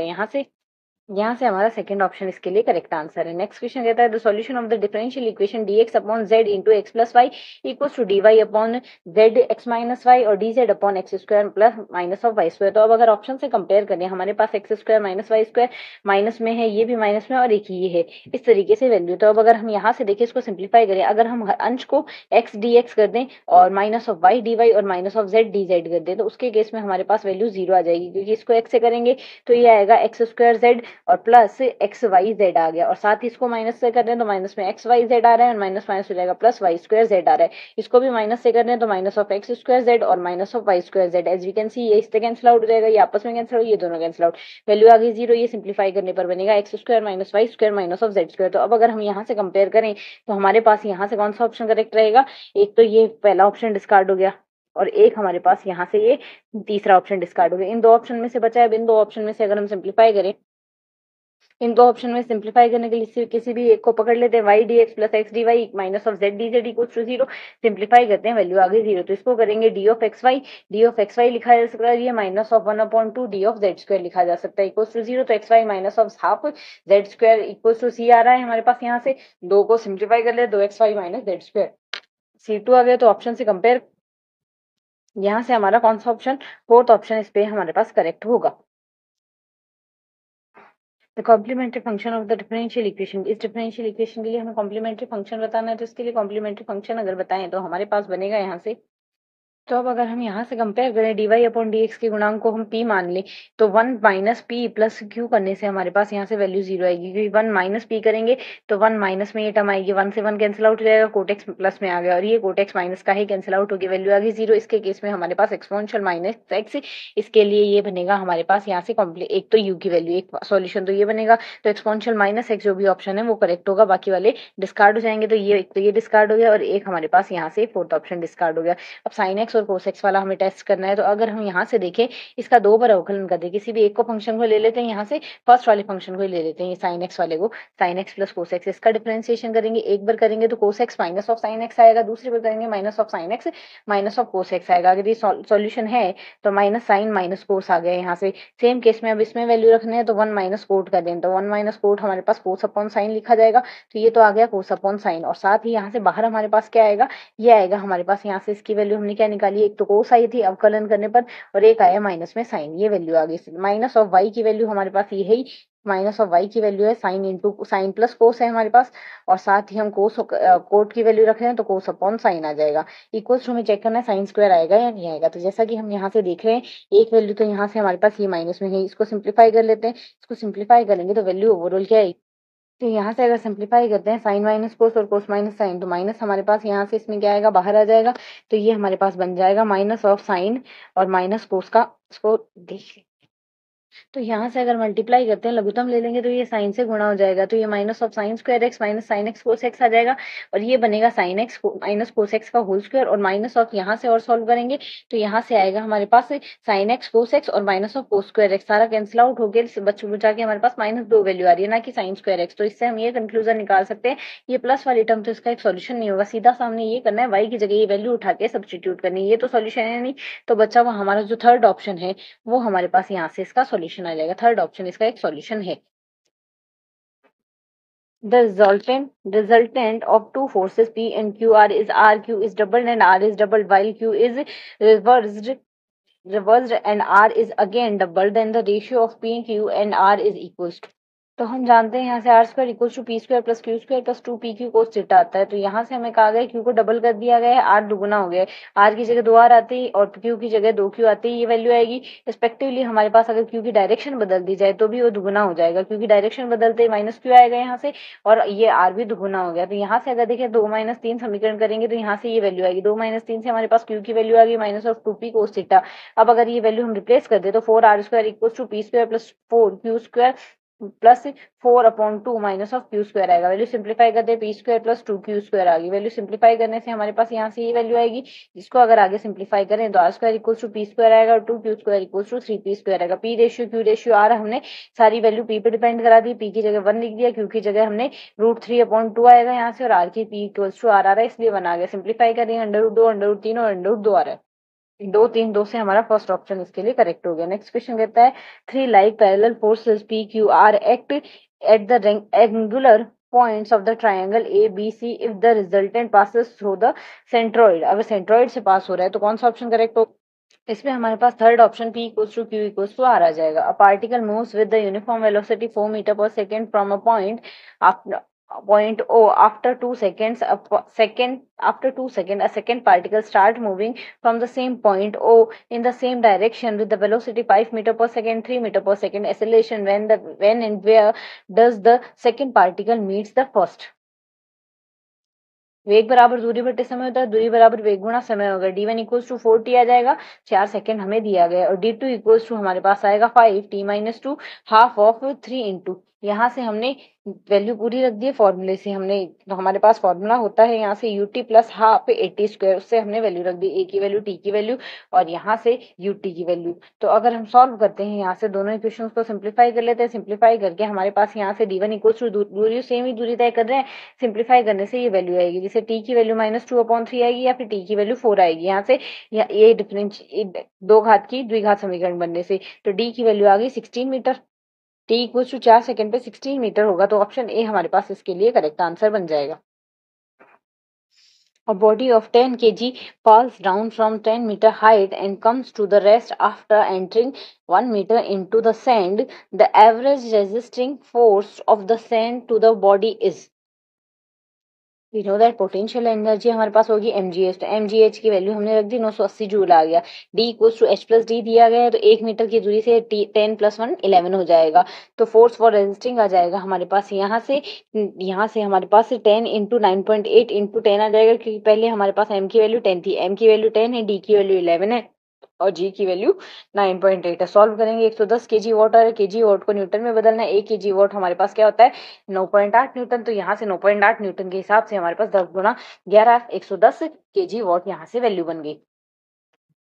110 केजी वाट से हमारे पास यहाँ से हमारा थर्ड ऑप्शन जो है वो इसके लिए थर्ड ऑप्शन जो है वो करेक्ट आंसर आ गया। नेक्स्ट कहता है a particle projected with the velocity 39.2 metre पर second at the angle of projection 30 degree from the horizon, the particle will move in the perpendicular direction with its direction of the projection after a time travel interval of. तो projection या प्रक्षेपण में हम देखें gt sine theta equals to u आता है, u equals to gt sine theta आता है। टी की वैल्यू हमारे पास आ गई, यू की वैल्यू 39.2 दी हुई है, जी की वैल्यू 9.8 है और थीटा 30 डिग्री दिया हुआ, साइन 30 आ गया। इसको सॉल्व कर लेते हैं, 1/2 आ जाएगा, सिंप्लीफाई करके ये वैल्यू आ गई, जिससे हम लिख सकते हैं 8 सेकेंड। यहाँ से इसका आंसर बनेगा 8 सेकंड। नेक्स्ट क्वेश्चन कहते हैं the optimal solution of the linear programming problem maximum ZDR 2x1 plus x2 subject to -x1 plus x2 less than equals to 1 - 5x1 plus x2 less than equals to 2 और x1 x2 greater than equals to 0। तो यहाँ से अगर हम इसको solve करें, यहाँ से हमारे पास डायग्राम बनेगा। तो अगर हम यहाँ से इन लाइन्स को प्लॉट करें, हमारे पास यहाँ से एक लाइन तो आ रही है ये, इसके लिए एरिया बनेगा हमारे पास ये, नेक्स्ट लाइन बन रही है ये, इसके लिए एरिया बनेगा हमारे पास ये। अब हमें जो कॉमन रीजन लेना है वो फर्स्ट कोऑर्डिनेट एक्सिस में लेना है, यहाँ से प्रथम चतुर्थांश में लेना है। प्रथम चतुर्थांश में अनबाउंडेड सॉल्यूशन बन रहा है, तो अगर अनबाउंडेड सॉल्यूशन देखें तो हमारे पास वैल्यू मैक्सिमम निकालनी है, इस वजह से बनेगा यहाँ से अनबाउंडेड सॉल्यूशन। नेक्स्ट कहता है the set of all feasible solution of a linear programming problem is, हमारे पास फिजिबल सॉल्यूशन के जो सारे सेट होते हैं वो कॉन्वेक्स सेट होते हैं, ऑलवेज अ कॉन्वेक्स सेट, यहाँ से हमारे पास करेक्ट आंसर बनेगा। नेक्स्ट है let the linear programming problem as the maximising problem हमें ये दी हुई है। तो basic feasible solution after first iteration of simplex table, simplex table की फर्स्ट इटरेशन के बाद हमारे पास कौन सा सॉल्यूशन क्या वैल्यू बनेगी।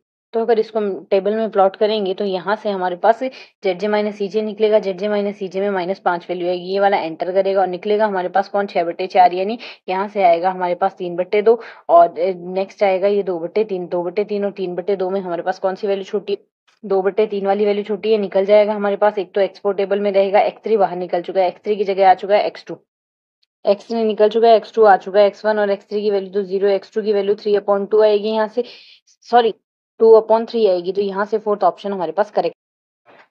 क्वेश्चन नंबर 107 कहता है हमारे पास the method to solve assignment problem is known as Hungarian method. Assignment problem को सॉल्व करने का method Hungarian method. The method to find basic feasible solution of transportation problem which gives minimal transportation cost in comparison to other.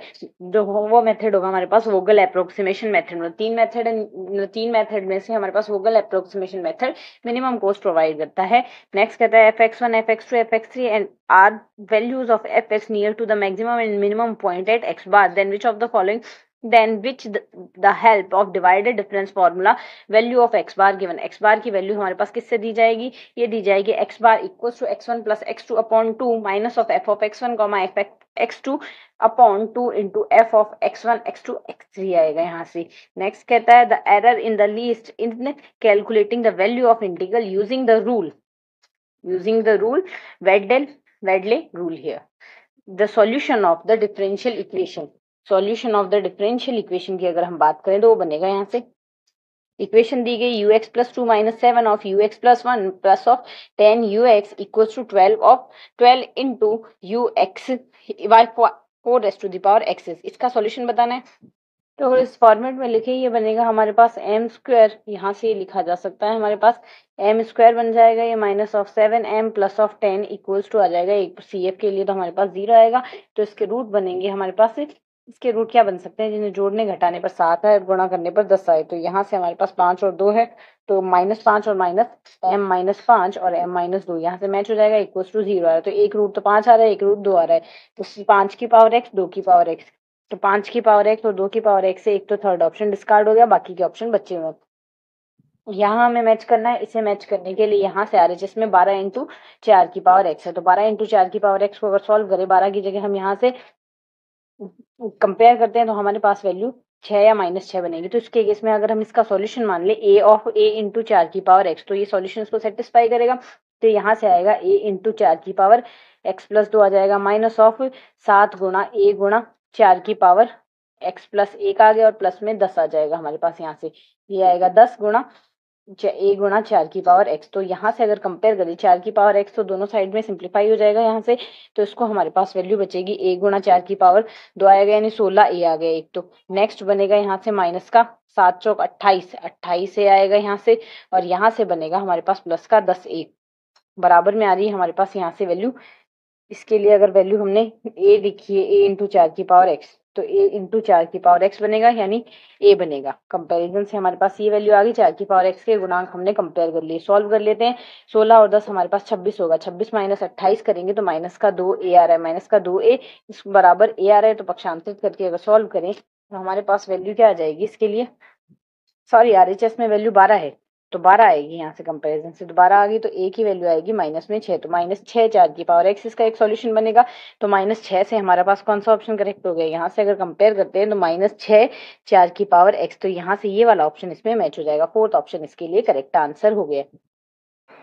Question number 112 कहता है the differential equation of corresponding to the y n equals to a into 2 की power n plus b into 3 की power n is, मतलब value roots की आनी चाहिए 2 और 3, तो 2 और 3 हमारे पास कहाँ मिल रही है, जैसे इसमें तो हमारे पास 2 और 3 मिलेगी नहीं, यहाँ से इसके लिए हमारे पास वैल्यू 2 और 3 आ सकती है, जिससे जो यहाँ से हमारे पास रूट्स का योग, मूलों का योग तो आ रहा है -5 और मूलों का गुणन हमारे पास बनेगा यहाँ से 3 गुना 2 6, तो ये बनना चाहिए, तो ये हमारे पास सेकंड ऑप्शन में बन रहा है, इसका करेक्ट आंसर होगा। नेक्स्ट है the rate of convergence of regula falsi method to solve an algebraic and transcendental equation is equals to, यहाँ से हमारे पास रूट बनेगा इसके लिए 1.618 हियर। नेक्स्ट रहता है z equals to 10 inverse x cube upon y cube minus of x minus y, then the value of x del z upon del x plus y del z upon del y। इसको अगर हम compare करें यहाँ से हमारे पास जो 10z बनेगा, 10z यहाँ से दो घात, यहाँ से समघात फलन में n की वैल्यू क्या आएगी 2 आएगी, तो जो RHS की वैल्यू बनती है n of f dash upon f बनता है, तो f की वैल्यू हमारे पास 10u है, तो 10 का अवकलन हमारे पास यहाँ से क्या आएगा साइन सेक्स स्क्वायर, तो सेक्स स्क्वायर अपॉन 10u आ जाएगा। सेक्स स्क्वायर को हम क्या लिख सकते हैं 1 ऑफ कोस स्क्वायर, और साथ में 10 को लिखेंगे यहाँ से साइन अपॉन कोस, तो साइन अपॉन कोस आ गया, तो एक कोस से एक कोस कट जाएगा, साथ में n की वैल्यू 2 है तो 2 आ जाएगा यहाँ से, तो यहाँ से हमारे पास वैल्यू क्या आ गई 2 साइन x, यहाँ से हमारे पास बन रहा है साइन यू कोस यू, तो साइन 2u आएगा। साथ ही हमारे पास इसको हम सॉल्व करते हैं तो यहाँ से और यहाँ से उल्टा लिख दिया, एफ अपॉन एफ डैश आता है, एफ अपॉन एफ डैश आएगा यहाँ से, ये आएगा n of f upon f dash. तो एफ की वैल्यू तो हमारे पास है यहाँ से, एफ की वैल्यू है 10z, तो 10z upon sex square z, और साथ ही 2 आ जाएगा, एन की वैल्यू तो सॉल्व करेंगे, साइन 2u आ गया, साइन 2u से हमारा सेकंड ऑप्शन फर्स्ट ऑप्शन के लिए करेक्ट आंसर होगा। नेक्स्ट क्वेश्चन कहता है for the function x cube plus y cube minus 3ax which of the following is true, इसकी मैक्सिमम वैल्यू और मिनिमम वैल्यू चेक करनी है, कौन से पॉइंट पे अवकलन करते हैं, तो 3x square minus of 3ay आएगा, इक्वल टू 0 कर देते हैं, सॉल्व करेंगे तो एक्स स्क्वायर बराबर ए वाई आ जाएगा, respectively y square equal to a x आ गया। अगर हम कंपेयर करें, एक से वैल्यू दूसरे में रिप्लेस कर दे, वाई की वैल्यू यहाँ से रिप्लेस करेंगे तो वैल्यू क्या आ जाएगी, यहाँ से ए स्क्वायर अपॉन में आएगा हमारे पास, यहाँ से वाई स्क्वायर की वैल्यू क्या आ गई, एक्स की पावर, यहाँ से वैल्यू आएगी एक्स की पावर 4 अपॉन में ए स्क्वायर आ गया यहाँ से, और इक्वल टू वाई की वैल्यू रखनी है, एक्स की वैल्यू एक से दूसरे में वैल्यू रिप्लेस कर, y की वैल्यू आएगी यहाँ से हमारे पास क्या आ जाएगी, x की घात 2 बट्टे a आ रहे हैं, तो हमने y स्क्वायर रखना है, तो x की घात 4 बट्टे a स्क्वायर आ गया, और माइनस में ax आ जाएगा, इक्वल्स टू आएगा यहाँ से 0। तो इसको अगर हम सॉल्व करें, यहाँ से हम क्या कर सकते हैं, इसके केस में हम यहाँ से x कॉमन ले लेंगे, साथ ही आ जाएगा एक्स क्यूब अपॉन a, यहाँ से सॉल्व करने पर हमारे पास बन जाएगा एक्स क्यूब अपॉन ए क्यूब माइनस में x, तो x की एक वैल्यू तो a आ रही है, एक 0 0 आ रही है, तो ना 0 0 ना तो स्टेशनरी पॉइंट बनेगा, a पर हमारे पास यहाँ से वैल्यू मिलेगी, तो यहाँ से हमारा a पर वैल्यू मिलेगी। अब r तो बनेगा यहाँ से 2 बार x के सापेक्ष अवकलन, एक बार x के सापेक्ष अवकलन 3x स्क्वायर माइनस में 3a आए, दोबारा करेंगे तो 6x आएगा, तो अगर हम एक x की वैल्यू a पे मिल रही है, तो यानी a अगर पॉजिटिव लेंगे 6 पॉजिटिव आ गया, इसी प्रकार उसमें 6y आ जाएगा, ये आएगा हमारे पास, ये भी 6 आ जाएगा, 6 सॉरी, और साथ ही अगर y के सापेक्ष अवकलन करेंगे, s की वैल्यू आएगी 0, तो एस स्क्वायर माइनस वाई, यहाँ से are t minus s square निकालेंगे तो are t minus s square positive आएगा, अगर पॉजिटिव आता है तो उसके केस में हमारे, और साथ ही आर की वैल्यू भी पॉजिटिव है, आर की वैल्यू पॉजिटिव और साथ ही पॉजिटिव आ रहा है, तो इसमें हमारे पास क्या मिलेगा, r t minus s square greater than 0 और आर ग्रेटर देन 0, तो इसमें आएगा it has minimum at a greater than 0 है। क्वेश्चन नंबर 116 कहता है यहाँ से हमें नंबर ऑफ एसिम्पटोट बतानी है, इसका x square upon a square upon x square plus b square upon y square equal to 0 की दो घात का कर्व है, तो इसमें अधिकतम 2 एसिम्पटोट हमारे पास हो सकती है, सेकंड ऑप्शन के लिए करेक्ट हो जाएगा। नेक्स्ट कहता है the value of integral triple integration x y z d x d y d z where v is the volume of centroid is, यहाँ से इसके लिए हमें ट्रिपल इंटीग्रेशन की वैल्यू बतानी है, ट्रिपल इंटीग्रेशन हमारे पास इसके लिए बनेगा, यहाँ से इसके लिए ट्रिपल इंटीग्रेशन बनेगा हमारे पास यहाँ से 0, तो इसका फोर्थ ऑप्शन हमारे पास इसके लिए करेक्ट हो जाएगा। नेक्स्ट कहता है 118 number question the value of integration 0 to infinite x की power m minus 1 plus x की power n minus 1 upon 1 plus x की power m plus n dx इज, यहाँ से इसके लिए वैल्यू बनेगी 2 of gamma m gamma n upon gamma of m plus n, यहाँ से ये बीटा फंक्शन के फॉर्म में बन रहा है, 2 of gamma n upon gamma m plus n आएगा, the infinite series sum of 3 की पावर n माइनस 1 बट्टे 5 की पावर n माइनस 1 के लिए हमारे पास यहाँ से अगर चेक करें तो 3 की पावर n माइनस 1 अपॉन 5 की पावर n माइनस 1 का स्क्वायर रूट है हमारे पास, तो इसके लिए अगर हम चेक करें un प्लस 1 अपॉन un हम चेक करेंगे, तो n प्लस 1 बनेगा हमारे पास 3 की power n plus 1 minus 3 minus 1 sorry upon में आ जाएगा यहाँ से 3 की पावर n माइनस 1, रेस्पेक्टिवली यहाँ से आएगा 5 की पावर n माइनस 1 अपॉन में 5 की power n minus n plus 1 minus 1 आ रहा है, तो सॉल्व हम करते हैं यहाँ से, तो यहाँ से अंश और हर में 3 की पावर n का भाग दे देते हैं, तो यहाँ तो बनेगा हमारे पास 3 और बट्टे वाली वैल्यू 1 आ गई यहाँ से, और रेस्पेक्टिवली यहाँ बनेगा हमारे पास 5 की पावर n का भाग देंगे तो limit n tends to infinite पे 3 बट्टे 5 स्क्वायर रूट में आ रही है, एज वैकेंसी है, यहाँ से ये वैल्यू हमारे पास एक से तो छोटी आ रही है, लेस देन 1 आएगी, तो लेस देन 1 आएगी, un प्लस 1 अपॉन un की वैल्यू लेस देन 1 अगर आ रही है, तो इसके केस में हमारे पास ये सीरीज कैसी हो जाएगी, मतलब अगली वैल्यू पहली वैल्यू से छोटी है, तो अगली वैल्यू पहली वैल्यू से अगर छोटी आती है तो इसके केस में जो सीरीज बनती है वो बनती है हमारे पास कन्वर्जेंट, यहाँ से डिलेम्बर्ट रेशियो टेस्ट से हम कह सकते हैं सीरीज कन्वर्जेंट है, तो हमारा थर्ड ऑप्शन इसके लिए करेक्ट हो जाएगा। नेक्स्ट क्वेश्चन कहता है the set Q of rational number is, rational number का सेट जो क्यू है हमारे पास ना तो कंप्लीट है not complete but ordered field है बट कंप्लीट नहीं है हमारे पास ये यहाँ से। नेक्स्ट कहता है the sequence x n where x n equals to this one is, हमें चेक करना है ये कैसे सीरीज हो, तो अगर इसको हम सॉल्व करें तो जो सीरीज थी उसके पदों के योग को हम 1 से n तक इस प्रकार लिख सकते हैं 1 अपॉन n प्लस आई की फॉर्म में, आई का मान 1 से n तक है, यहाँ से n कॉमन ले लेंगे तो 1 प्लस आई अपॉन n आ जाएगा, 1 अपॉन n को हम यहाँ से dx में ले गए, 1 प्लस आई अपॉन n को x में ले गए, इंटीग्रेशन 0 to 1 करेंगे, log of 1 plus x 0 to 1 log 2 आ गया हमारे पास, एक फिक्स क्वांटिटी है ये, मतलब पदों का योग जो है वो हमारे पास बाउंडेड आया, तो इज बाउंडेड हमारे पास यहाँ से इसके लिए आंसर होगा। नेक्स्ट क्वेश्चन कहता है the series of function sum of n equals to 1 to infinite sine nx upon n plus n की power p minus 2 is uniformly convergent on r। ये यूनिफॉर्म कन्वर्जेंट है r पर, तो हम जानते हैं साइन x का मान हमारे पास -1 से +1 के बीच होता है, तो less than 1 upon n plus n की पावर p माइनस 2 हम लिख सकते हैं। अब हम जानते हैं हमारे पास 1 अपॉन n की पावर p जो होती है p सीरीज p टेस्ट से जो सीरीज होती है कन्वर्जेंट होती है, पहले वो p ग्रेटर देन 1 आएगा। तो ये हमारे पास कन्वर्जेंट कब होगी, जब p minus 2 must be greater then 1 आना चाहिए।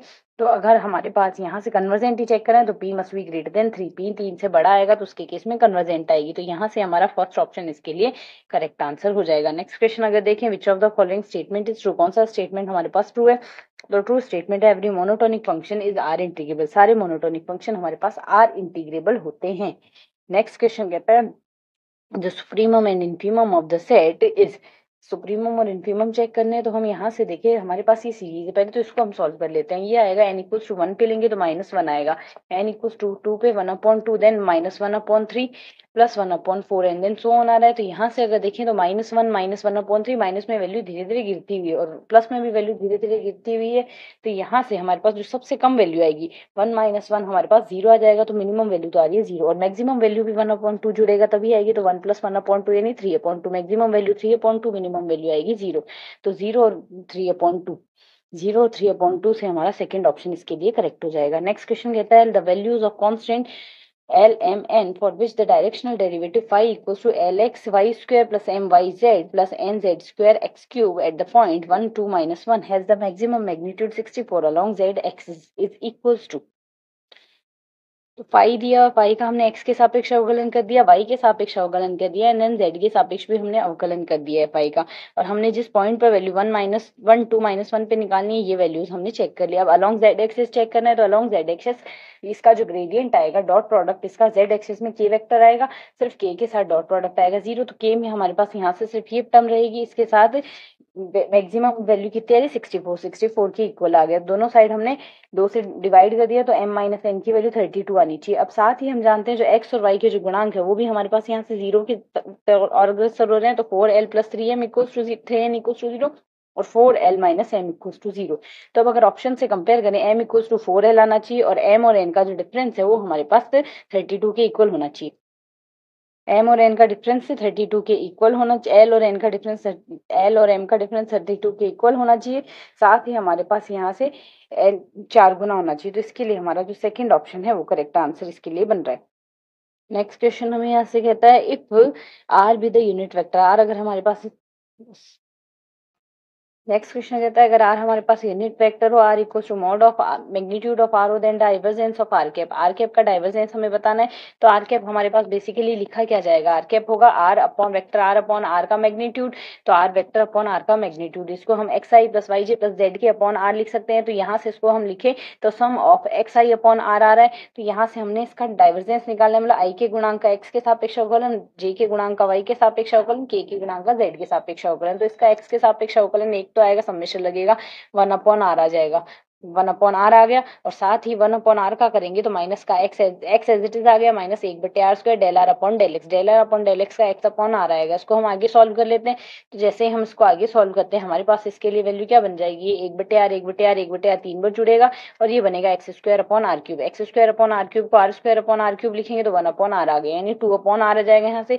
तो 2/r से हमारे पास यहाँ से कौन सी वैल्यू करेक्ट हो जाएगी, इसका थर्ड ऑप्शन हमारे पास करेक्ट आंसर हो जाएगा।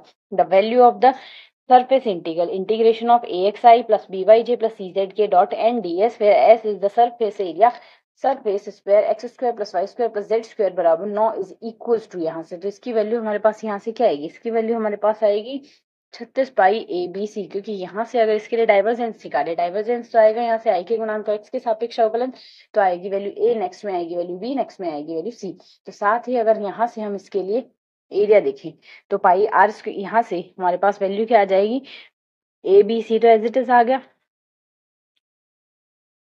डाइवर्जेंस इनटू पाई वॉल्यूम आएगा, डाइवर्जेंस v इस डाइवर्जेंस के साथ वॉल्यूम आएगा, डाइवर्जेंस तो आ रहा है ए बी सी और साथ ही वॉल्यूम बनेगा 4/3 पाई r³ r की वैल्यू हमारे पास इससे 3 आएगी, 3 का स्क्वायर ही तो है, तो 1 3 से 1 3 कट जाएगा, 3 स्क्वायर यानी 9, 9 गुना 4 36, तो 36 पाई हो गया। यहाँ से हमारा थर्ड ऑप्शन करेक्ट आंसर होगा। नेक्स्ट कहता है if the both root of the x² minus mx plus 121 are greater than 10 then the minimum value of m is, m की मिनिमम वैल्यू बतानी है।